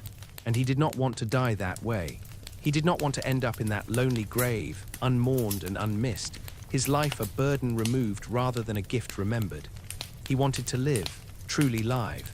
Not just exist, not just survive, but live with an open heart, with generosity and kindness and love. He thought of the visions the spirits had shown him, his lonely childhood and the sister who had loved him, Fezziwig's party and the joy that could be created with so little, Belle's face as she released him and the life he could have had. the Cratchits' humble feast, and the wealth of love that filled their small home. Fred's Christmas party and the welcome that waited for him if he would only accept it. Tiny Tim's empty chair and the terrible cost of his own indifference. And his own grave, cold and neglected, the final resting place of a man who had wasted his life counting gold instead of counting blessings. "No more," Scrooge said aloud, his voice firm with conviction. No more, he would not be that man, he would not die that death. He had been given a chance, a miraculous, impossible chance, and he would not waste it. He looked at his reflection in the window, at the face that looked back at him, and he made a promise. To himself, to the spirits, to the memory of Jacob Marley, to everyone he had hurt with his coldness and cruelty. He would change, not just for today, not just for Christmas, but forever. He would honor the lessons the spirits had taught him. He would remember what he had seen, what he had felt, what he had learned. He would live in the past, remembering the boy he had been, the love he had known, the joy he had once felt. He would not forget where he came from, would not lose sight of the fact that he too had once been vulnerable, once been lonely, once been in need of kindness. He would live in the present, seeing the world as it was, seeing the people around him not as inconveniences or obstacles, but as fellow human beings, each with their own struggles, their own sorrows, their own need for compassion and connection. And he would live in the future, making choices that would lead not to that lonely grave but to a different end, a better end, an end marked by love and gratitude and the knowledge that his life had mattered, that he had made a difference, that he had been, in the end, a good man. The transformation was not just in his mind, not just in his intentions. He could feel it in his body, in the way his chest felt lighter, his breathing easier. He could feel it in his face, in the way his mouth wanted to smile, his eyes wanted to crinkle with laughter. He could feel it in his heart, in the way it seemed to beat stronger, warmer, more alive than it had in years. He was not just deciding to change. He was changing, right now, in this moment, shedding the old Scrooge like a snake sheds its skin, emerging new and vulnerable and full of hope. He laughed again, and the sound echoed through his chambers, filling the empty rooms with life. How long had it been since these walls had heard laughter? How long had it been since joy had lived here? Too long, far too long. But that was over now. Everything was different now. Everything was new. He thought of all the things he would do, all the ways he would make amends. He would start with the turkey for the Cratchits, but that was just the beginning. He would raise Bob's salary, help his family, make sure Tiny Tim had everything he needed. He would go to Fred's house, accept the invitation he had so cruelly rejected, be part of a family again. He would find the gentlemen who had come to his office, asking for donations to the poor, and he would give them more than they had asked for, more than they had hoped for. He would make up for all the years of saying no, of turning away, of choosing gold over compassion. He would walk through the streets and greet people, wish them Merry Christmas, smile at strangers, be kind to everyone he met. He would tip generously, speak gently, look for opportunities to help, to give, to spread the joy that was bubbling up inside him like a spring that had been capped for too long and was finally flowing free. He would not be perfect, he knew that. Old habits would try to reassert themselves. The voice of the old Scrooge would whisper in his ear, telling him to be careful, to hold back, to protect himself. But he would not listen. He would remember the spirits, remember the visions, remember the choice he had made. He would choose love over fear, generosity over greed, connection over isolation. He would choose life. The sun was fully up now, shining bright and clear over London. It was Christmas Day, and Scrooge was alive, truly alive, perhaps for the first time in decades. He had been given a gift, the greatest gift of all. Not wealth, not comfort, not security, but a second chance. A chance to be better, to do better, to become the man he was always meant to be, and he would not waste it. He dressed with care, choosing his best clothes, humming Christmas carols as he did. He looked at himself in the mirror one more time, and the man who looked back was different from the man who had gone to bed the night before. The same face, the same features, but transformed by joy, by hope, by the light of redemption. "Merry Christmas, Ebenezer," he said to his reflection, and he meant it with all his heart.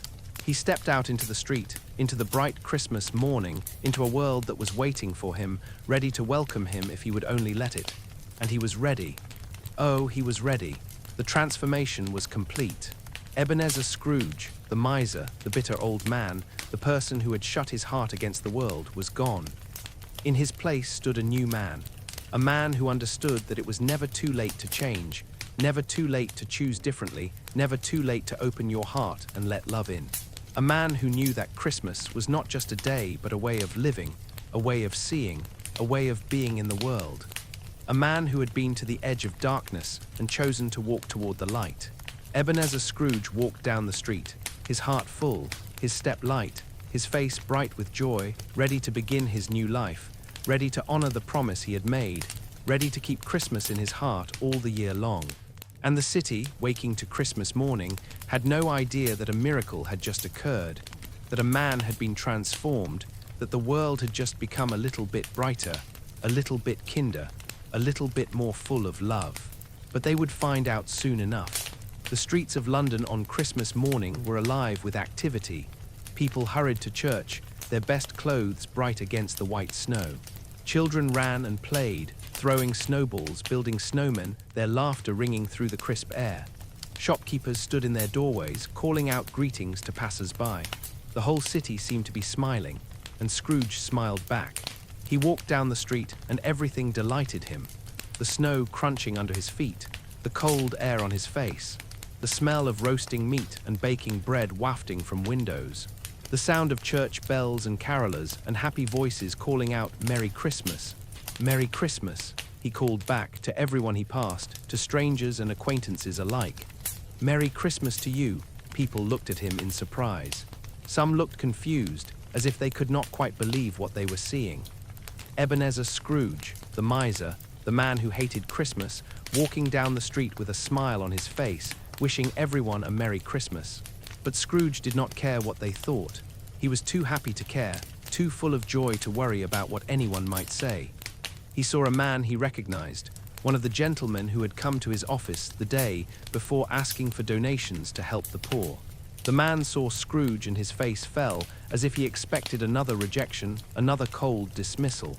But Scrooge hurried over to him, his hand extended. "My dear sir," he exclaimed, "how do you do? I hope you succeeded yesterday. It was very kind of you. A Merry Christmas to you, sir." The gentleman looked bewildered. "Mr. Scrooge?" "Yes, that is my name, and I fear it may not be pleasant to you. Allow me to ask your pardon. And will you have the goodness?" Scrooge whispered something in the gentleman's ear. The gentleman's eyes went wide. "Lord bless me, my dear Mr. Scrooge, are you serious?" "If you please," Scrooge said, "not a farthing less. A great many back payments are included in it, I assure you. Will you do me that favor?" "My dear sir," the gentleman said, grasping Scrooge's hand, "I don't know what to say to such munificence." "Don't say anything, please," Scrooge interrupted. "Come and see me. Will you come and see me?" "I will," the gentleman cried, and he shook Scrooge's hand with such vigor that Scrooge laughed with delight. Scrooge continued down the street, his heart singing. He had done it. He had given generously, without hesitation, without calculation. And the joy it brought him was worth more than all the gold he had hoarded over the years. He passed a group of carolers and stopped to listen. They were singing "God Rest Ye Merry Gentlemen," the same carol he had heard at Fred's party in the vision. He found himself humming along, and then, emboldened by his new spirit, he joined in, his voice rusty from disuse but full of enthusiasm. The carolers looked at him in surprise, but they smiled and made room for him in their circle, and together they sang, their voices rising in harmony, filling the street with music and joy. When the carol ended, Scrooge thanked them, pressed coins into their hands, far more than they expected, and continued on his way, still humming, still smiling, still marveling at how different the world looked when you opened your heart to it. He saw children playing in the snow and stopped to watch them. One little girl was trying to build a snowman, but was having trouble getting the head to stay on. Scrooge approached, and with a gentleness that surprised even himself, helped her balance the snowball on top. "There you are, my dear," he said kindly. "A fine snowman indeed." The little girl looked up at him, her eyes wide. "Thank you, sir. Merry Christmas," Scrooge said, and he meant it with all his heart. He walked on, and everywhere he went, he spread joy.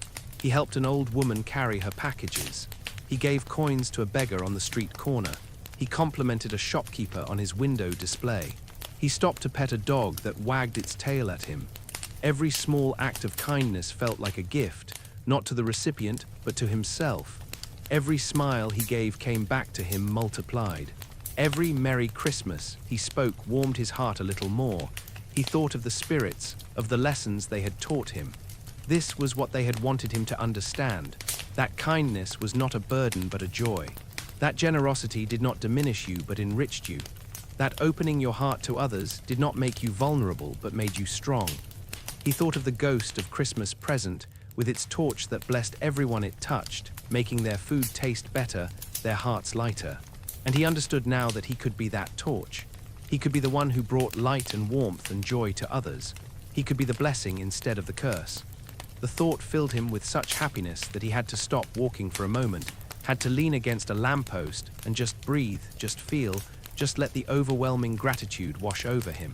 He had been given so much, not just a second chance but a new life, a new way of being in the world, a new understanding of what mattered, what was real, what was worth living for, and he would not waste it, he would honor it. He would live it fully, completely, with every fiber of his being. He continued walking, and as he walked, he noticed things he had never noticed before.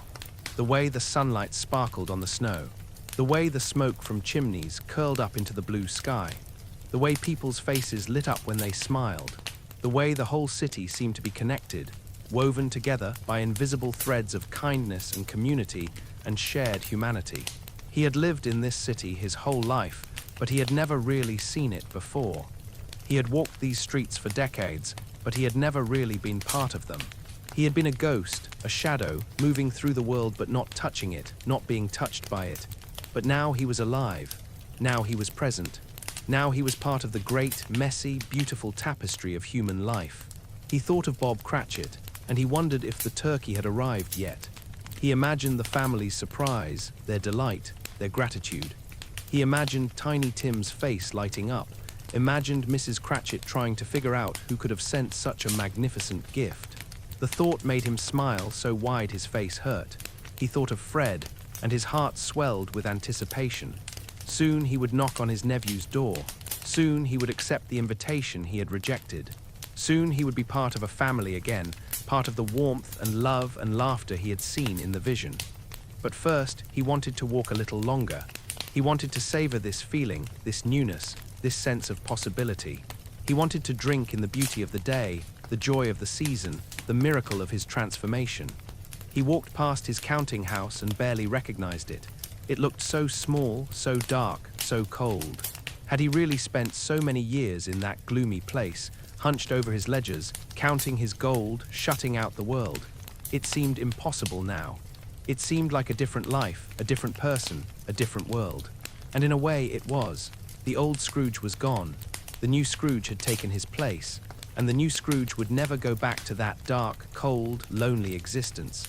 He would never again choose gold over people, profit over compassion, isolation over connection. He had learned his lesson. He had seen the truth. And he would never, ever forget it. The church bells rang out, calling people to service, and Scrooge felt a sudden urge to join them.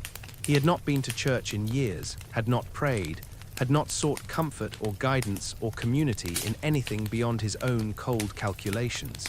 But now he wanted to. He wanted to be part of something larger than himself. He wanted to give thanks for the miracle he had been given.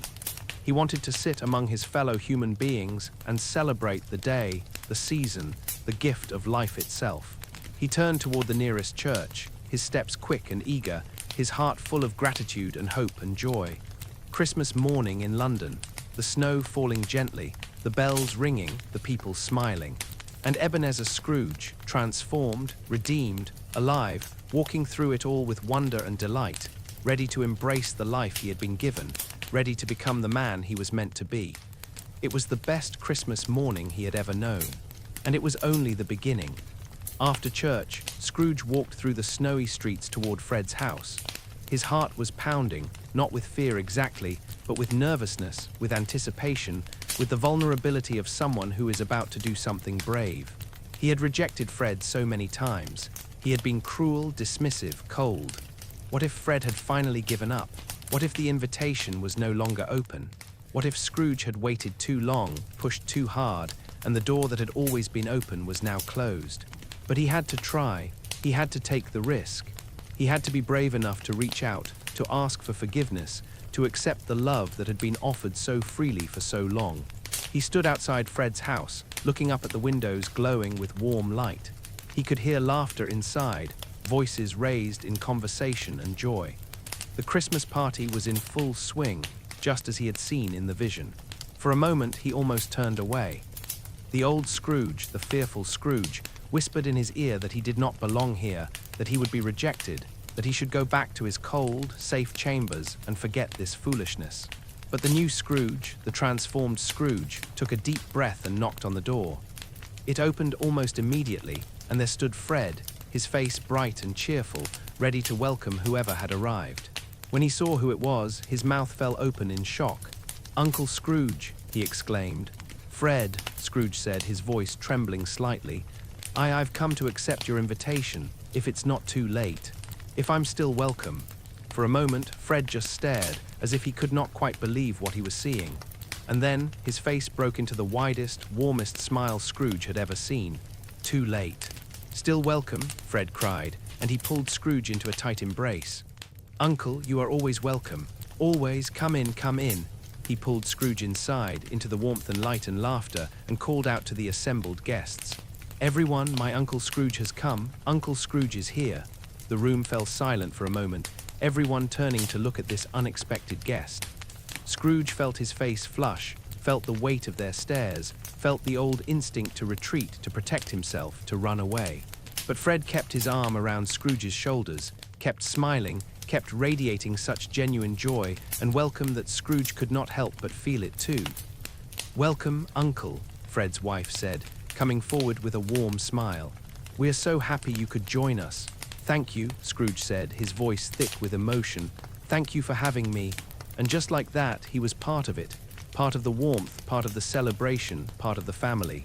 Fred led him to a chair by the fire, brought him a glass of wine, introduced him to the other guests. And everyone, following Fred's lead, welcomed him with kindness and warmth, as if he had always been one of them. They played games, the same games Scrooge had watched in the vision. They sang carols, and Scrooge joined in, his voice growing stronger with each song. They told stories and jokes, and Scrooge found himself laughing, really laughing, in a way he had not laughed in decades. At one point, Fred raised his glass.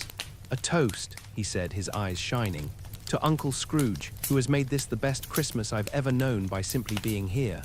"To Uncle Scrooge," everyone echoed, and they drank, and Scrooge felt tears prick his eyes. "I don't deserve this," he said quietly to Fred. "I've been so cruel to you, so unkind. I've rejected you again and again. Why do you still welcome me?" Fred looked at him with such love, such understanding, that Scrooge had to look away. "Because you're family, Uncle," Fred said simply.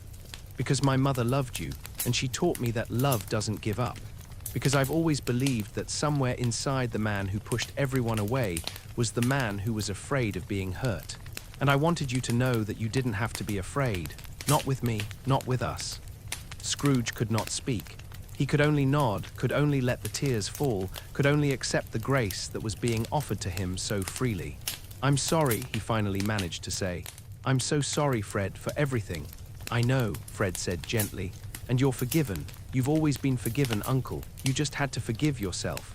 They sat together by the fire, uncle and nephew, and for the first time in so many years, Scrooge felt like he belonged, like he was part of something larger than himself, like he was home. The party continued late into the evening. They ate a magnificent dinner, and Scrooge savored every bite, not just the food but the company, the conversation, the sense of being part of a family. They played more games, sang more songs, and Scrooge participated in all of it, his heart full to bursting with joy and gratitude. At one point, Fred's wife played the harp, and the room grew quiet and reverent, everyone listening to the beautiful music. Scrooge closed his eyes and let the music wash over him, and he thought of Belle, of the life he could have had, and instead of feeling regret, he felt gratitude. Gratitude that he had been given this chance, this moment, this new beginning. When it was time to leave, Scrooge stood at the door, reluctant to go, reluctant to leave the warmth and love and belonging he had found here. "You'll come again, won't you, Uncle?" Fred asked. "Not just at Christmas, but anytime. You're always welcome here." "I will," Scrooge promised. I will come often if you'll have me. Always, Fred said, embracing him again. Always. Scrooge walked home through the snowy streets, and though the night was cold, he felt warm. Though he was alone, he did not feel lonely. He had been welcomed. He had been forgiven. He had been loved. And he understood now what the spirits had been trying to teach him, that love was not something you earned or deserved. It was something you accepted, something you opened yourself to, something you let in. He had spent so many years trying to protect himself, trying to be strong and independent and self-sufficient. But true strength, he understood now, was not in building walls, but in having the courage to let them down. True independence was not in needing no one, but in being brave enough to need others. True self-sufficiency was not in doing everything alone, but in being part of a community, giving and receiving, supporting and being supported. He thought of tomorrow, of going to the counting house, of seeing Bob Cratchit. He had plans, so many plans. He would raise Bob's salary. He would help his family. He would be a better employer, a better man. But more than that, he would be a friend. He would ask about Bob's family, about Tiny Tim, about their lives. He would see them not as employees, but as people, as fellow human beings deserving of respect and kindness and compassion. He thought of all the years he had wasted, all the opportunities for connection he had rejected, all the love he had turned away from. And he felt sorrow for that, genuine sorrow. But he also felt hope, because it was not too late, because he had been given a second chance, because he could still change, still grow, still become the man he was meant to be. The streets were quiet now, most people home and settled for the night. But Scrooge did not mind the quiet. It gave him time to think, to reflect, to savor the miracle of this day. He had woken up this morning a changed man. And with each hour that passed, with each act of kindness, with each moment of connection, that change had deepened, had become more real, more permanent. He was not the same person who had gone to bed last night, terrified and alone. He was someone new, someone better, someone who understood that life was not about accumulating gold, but about accumulating moments of joy, of love, of connection. Someone who knew that the greatest wealth was not in what you owned, but in who you loved, and who loved you in return. He reached his chambers and climbed the stairs, but they did not feel as dark or as lonely as they had before. Because he knew now that he was not alone, he had Fred. He would have Bob and his family.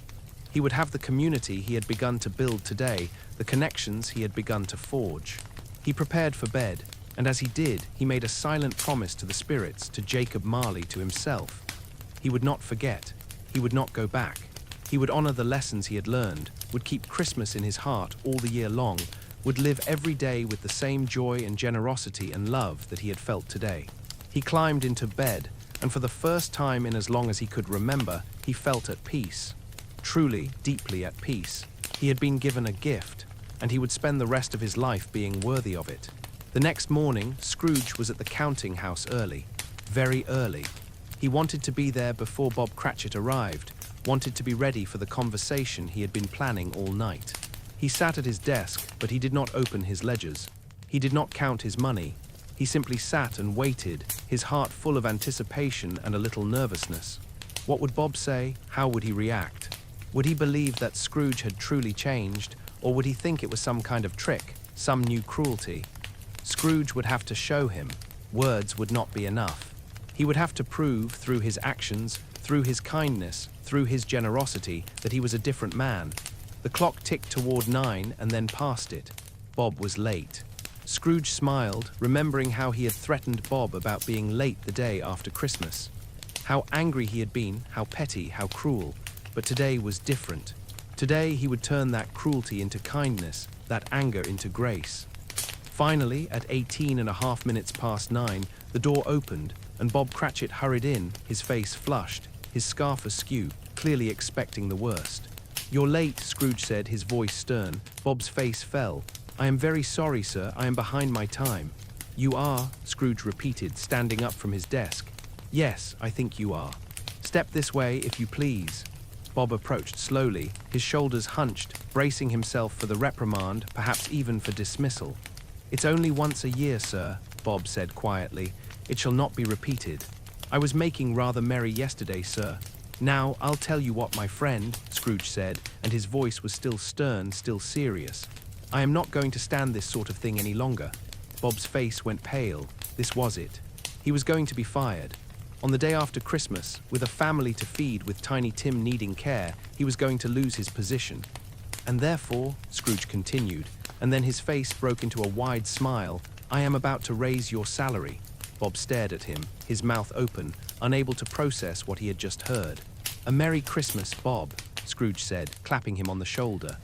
A merrier Christmas, Bob, my good fellow, than I have given you for many a year. I'll raise your salary and endeavor to assist your struggling family, and we will discuss your affairs this very afternoon over a Christmas bowl of smoking, Bishop Bob. Make up the fires and buy another coal scuttle before you dot another I, Bob Cratchit. Bob stood frozen, looking at Scrooge as if he had grown a second head. Mr. Scrooge, are you quite well, sir? Scrooge laughed, a great, joyous laugh. I've never been better, Bob, never been better in my life. Now tell me about your family. How is Mrs. Cratchit and the children? And Tiny Tim, how is Tiny Tim? Bob's eyes filled with tears. He's not well, sir. He's very frail. We do what we can, but you need help, Scrooge finished gently. And you shall have it, Bob. I want you to take Tiny Tim to the best doctors in London. I will pay for it. Whatever he needs, whatever your family needs, you shall have it. Sir, I don't understand, Bob stammered. What has happened? What has changed? Scrooge looked at him, at this good, kind man who had worked for him for so many years, who had endured his cruelty and coldness with patience and grace, who had never complained, never given up hope that there was goodness somewhere in his employer's heart. I have changed, Bob, Scrooge said simply. I have seen things, learned things, understood things that I should have understood long ago, and I want to make amends. I want to be better. I want to be the kind of man who deserves an employee like you, a friend like you. A friend, Bob whispered. If you'll have me, Scrooge said. I know I don't deserve it. I know I've been cruel and hard and unforgiving.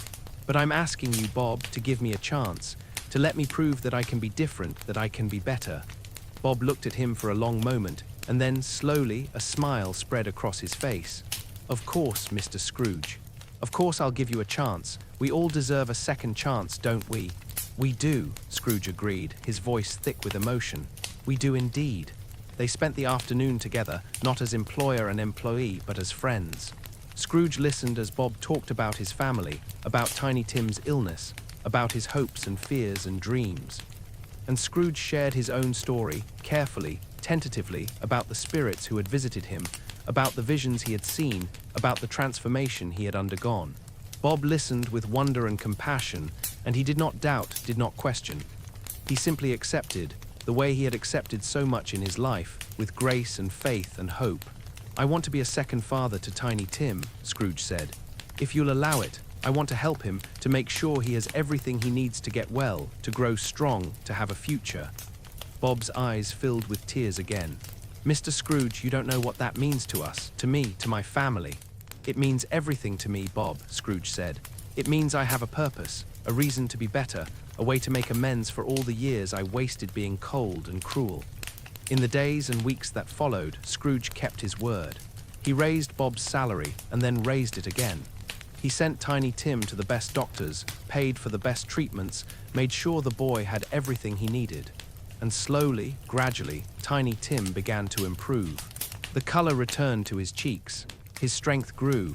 He began to walk without his crutch, tentatively at first, then with more confidence. And Scrooge was there for all of it. He visited the Cratchit family often, bringing gifts, bringing joy, bringing the warmth and kindness he had denied them for so long. He became part of their family, and they became part of his. Mrs. Cratchit, who had once spoken so harshly of him, welcomed him with open arms. The children, who had once feared him, now ran to greet him when he arrived. And Tiny Tim, sweet Tiny Tim, looked at him with such love and trust that Scrooge felt his heart would burst. God bless us everyone, Tiny Tim would say, and Scrooge would echo it, meaning it with all his heart. Scrooge became known throughout London for his generosity.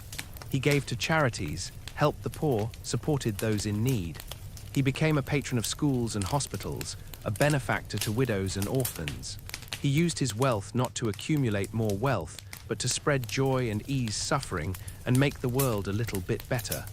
But more than that, he became known for his kindness, for the way he greeted everyone with a smile.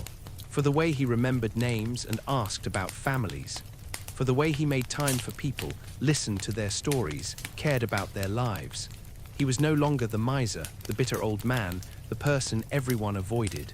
He was Uncle Scrooge, Friend Scrooge, good old Scrooge, a man who embodied the spirit of Christmas not just one day a year, but every day, in every interaction, in every choice he made. And he was happy, truly, deeply happy. Not the fleeting happiness of acquiring more gold, but the lasting happiness of connection, of purpose, of love. He had dinner with Fred every week, and those dinners became the highlight of his week. He and Bob became true friends, and their families became intertwined. He became a beloved figure in his community, someone people sought out not for his money, but for his warmth, his wisdom, his genuine care for others. Years passed and Scrooge grew older, but he did not grow cold again. He did not retreat back into bitterness and isolation. He kept the promise he had made to the spirits, kept Christmas in his heart all the year long, lived every day with generosity and kindness and love. And Tiny Tim did not die.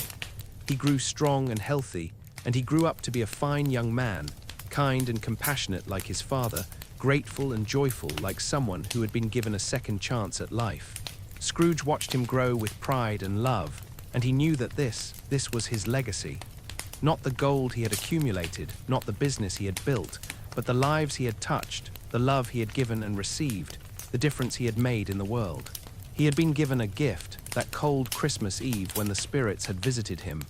The gift of transformation, of redemption, of a second chance, and he had honored that gift. He had lived it fully, completely, with every fiber of his being. He had become, at last, the man he was always meant to be.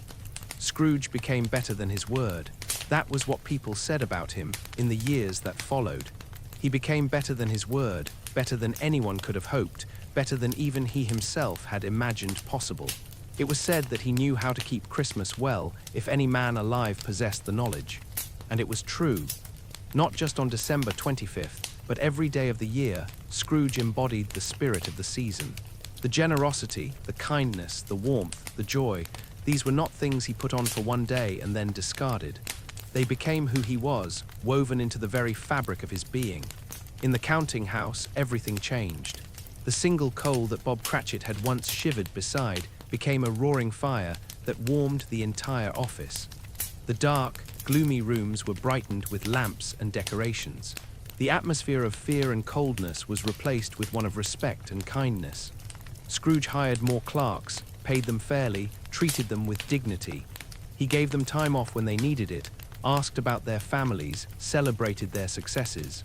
The counting house, once a place of dread, became a place where people actually wanted to work, and the business thrived. Not because Scrooge drove his employees harder, but because happy workers are productive workers. Because kindness breeds loyalty. Because when people feel valued and respected, they give their best. But Scrooge's transformation extended far beyond his business. He became a pillar of the community, known and loved throughout London. He supported schools, ensuring that children from poor families could receive an education.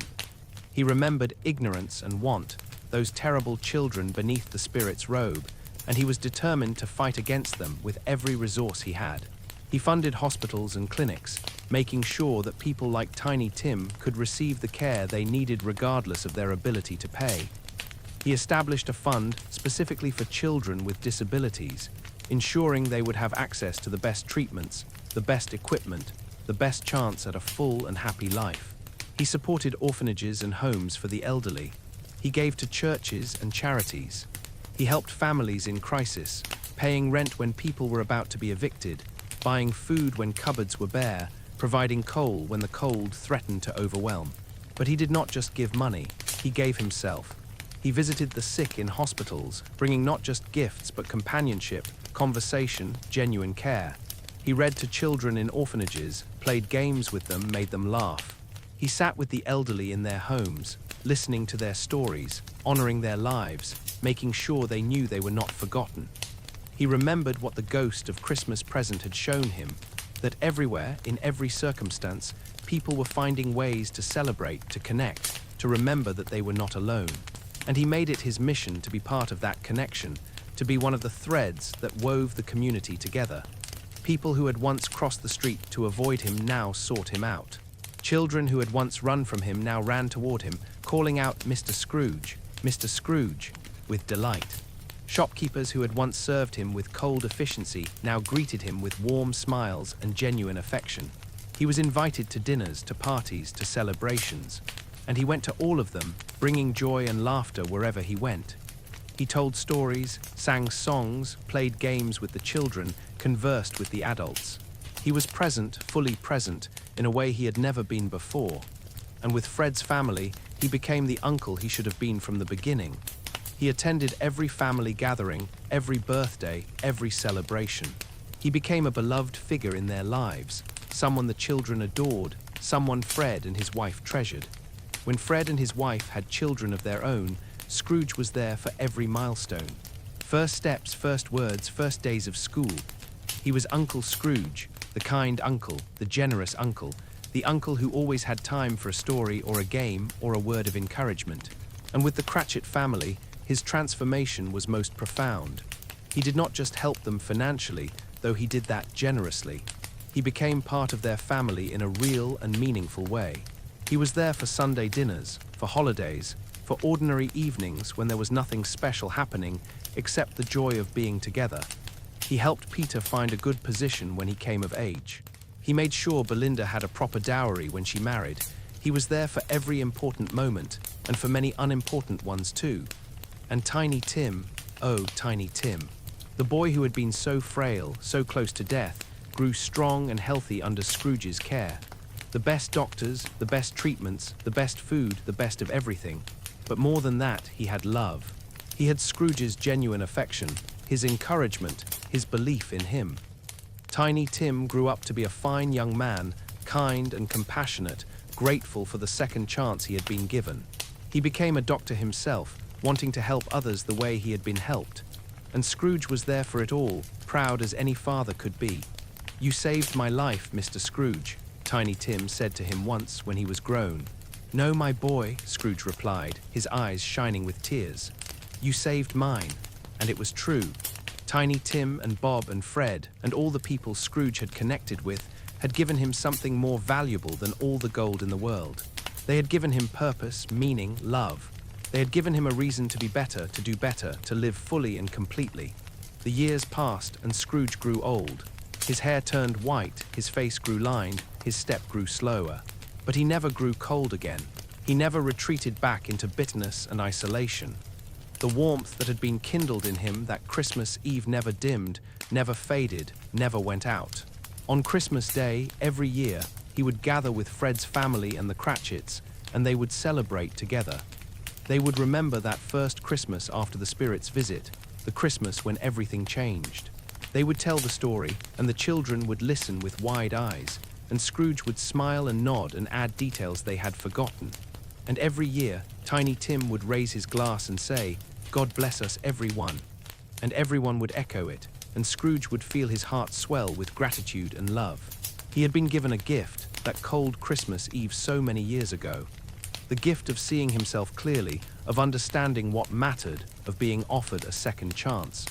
And he had honored that gift every day since, with every choice he made, with every act of kindness, with every moment of connection. He had learned that it was never too late to change, that redemption was always possible, that the human heart, no matter how frozen, could thaw and warm and open to love. He had learned that wealth was not measured in gold, but in relationships, in the lives you touched, in the love you gave and received. He had learned that Christmas was not a day but a way of living, a way of seeing the world, a way of being in relationship with others. And he had lived that truth fully and completely for the rest of his days. When people spoke of Ebenezer Scrooge in later years, they did not speak of the miser he had been. They spoke of the man he became, the generous benefactor, the kind friend, the beloved uncle, the second father to Tiny Tim. They spoke of a man who had been transformed, who had changed so completely that it was hard to believe he had ever been anything else. They spoke of a man who knew how to keep Christmas well, and they were right. Scrooge had learned the lesson the spirits taught him, and he never forgot it, not for a single day, not for a single moment, for the rest of his long and happy life. And so our story comes to rest, like the last gentle embers of a fire burning down to warmth and light. Ebenezer Scrooge's journey has shown us something profound, something that reaches across the centuries from Dickens' Victorian London to our own time, something that whispers to us in the quiet moments before sleep. It has shown us that change is always possible. Always. No matter how long we have walked a certain path, no matter how deeply we have carved the grooves of our habits, no matter how frozen our hearts may have become, there is always the possibility of thaw, of warmth, of transformation. Scrooge was not a young man when the spirits visited him. He had spent decades building his walls, accumulating his gold, shutting out the world. He had made choices, thousands of choices, each one leading him further into isolation and bitterness. And yet, in a single night, he changed. Not because it was easy, but because he was willing. Because he looked at the truth of his life and chose differently. That is the gift of this story, the reminder that it is never too late. Never too late to apologize, to reach out, to open your heart, to choose love over fear, generosity over greed, connection over isolation. Think of the people in your own life, the relationships that have frayed, the words left unspoken, the love that waits just beyond the walls you have built. Think of the ways you might be like Scrooge, holding tight to things that do not truly matter while pushing away the things that do. And then think of the possibility of change. The possibility that tomorrow you could choose differently, that you could reach out to the nephew who keeps inviting you, the friend you have neglected, the family member you have hurt, that you could be kinder to the people who work for you, more generous to those in need, more present in the moments that make up a life. Scrooge's story tells us that transformation is not about grand gestures, though those have their place. It is about the daily choice to be better, to do better, to keep Christmas in your heart all the year long. It is about seeing people not as obstacles or inconveniences, but as fellow travelers on this difficult, beautiful journey of being human. It is about understanding that wealth is not measured in what we own, but in who we love and who loves us in return. That the greatest legacy we can leave is not gold, but kindness, not possessions, but the memory of how we made others feel, not accomplishments, but the lives we touched with compassion and care. The spirits showed Scrooge three things: the past, to remind him of who he had been, of the love he had known, of the capacity for joy that still lived within him. The present, to show him what he was missing, the warmth and connection that waited just beyond his walls. And the future, to warn him of where his path was leading, to give him the chance to choose differently before it was too late. We all have our ghosts, do we not? Our memories of who we once were, our awareness of what we are missing now, our fears of what we might become. And like Scrooge, we have a choice. We can ignore them, push them away, continue on the path we have always walked, or we can listen, can learn, can let ourselves be transformed. Tiny Tim did not die. That is important. Because of Scrooge's change, because of his generosity and care, the boy lived. He grew strong and healthy and became a man who helped others, who spread the kindness he had received. That is the ripple effect of transformation. When we change, when we choose love and generosity and kindness, it does not just affect us. It spreads outward, touching lives we may never know about, creating ripples that extend far beyond our sight. Who might live in your life because you choose differently? What joy might be preserved, what sorrow prevented, what love allowed to flourish because you open your heart. Dickens wrote this story in 1843, but its truth is timeless, because human hearts are the same across the centuries. We all struggle with fear and greed and the temptation to protect ourselves by shutting others out. We all have the capacity for both cruelty and kindness, for both isolation and connection. We all face the choice, every day, of who we will be. And the story tells us, with warmth and hope and absolute conviction, that we can choose to be better. That redemption is real, that love is stronger than fear, that it is never, ever too late to change. Sleep now, knowing that tomorrow is a new day, a new chance, a new opportunity to honor the best parts of yourself. Let Scrooge's transformation rest in your dreams, a reminder that change is possible, that hearts can thaw, that walls can come down, that love can win. Let the image of Tiny Tim, healthy and happy, remind you that your choices matter, that your kindness has power, that the way you treat others creates ripples that extend far beyond what you can see. Let the warmth of Fred's welcome, the joy of the Cratchit's humble feast, the beauty of a community connected by compassion and care, remind you of what truly matters in this life. Not gold, not possessions, not the accumulation of things, but the accumulation of moments of love, of connection, of genuine human warmth. Tomorrow is another day. But tonight, rest in the knowledge that you, like Scrooge, have the power to change. That you can choose in any moment to be kinder, more generous, more open, more alive. That you can keep Christmas in your heart all the year long, not as a religious observance, but as a way of being, a commitment to seeing the humanity in others, to responding with compassion, to choosing love. The story is over, but its truth remains. Ebenezer Scrooge was transformed, and so can you be. So can we all be if we are willing to look at ourselves honestly, to face our ghosts, to choose differently. God bless us, everyone. Good night, sweet dreams. And may you wake tomorrow with a heart a little more open, a spirit a little more generous, a willingness to be transformed by love. Sleep well.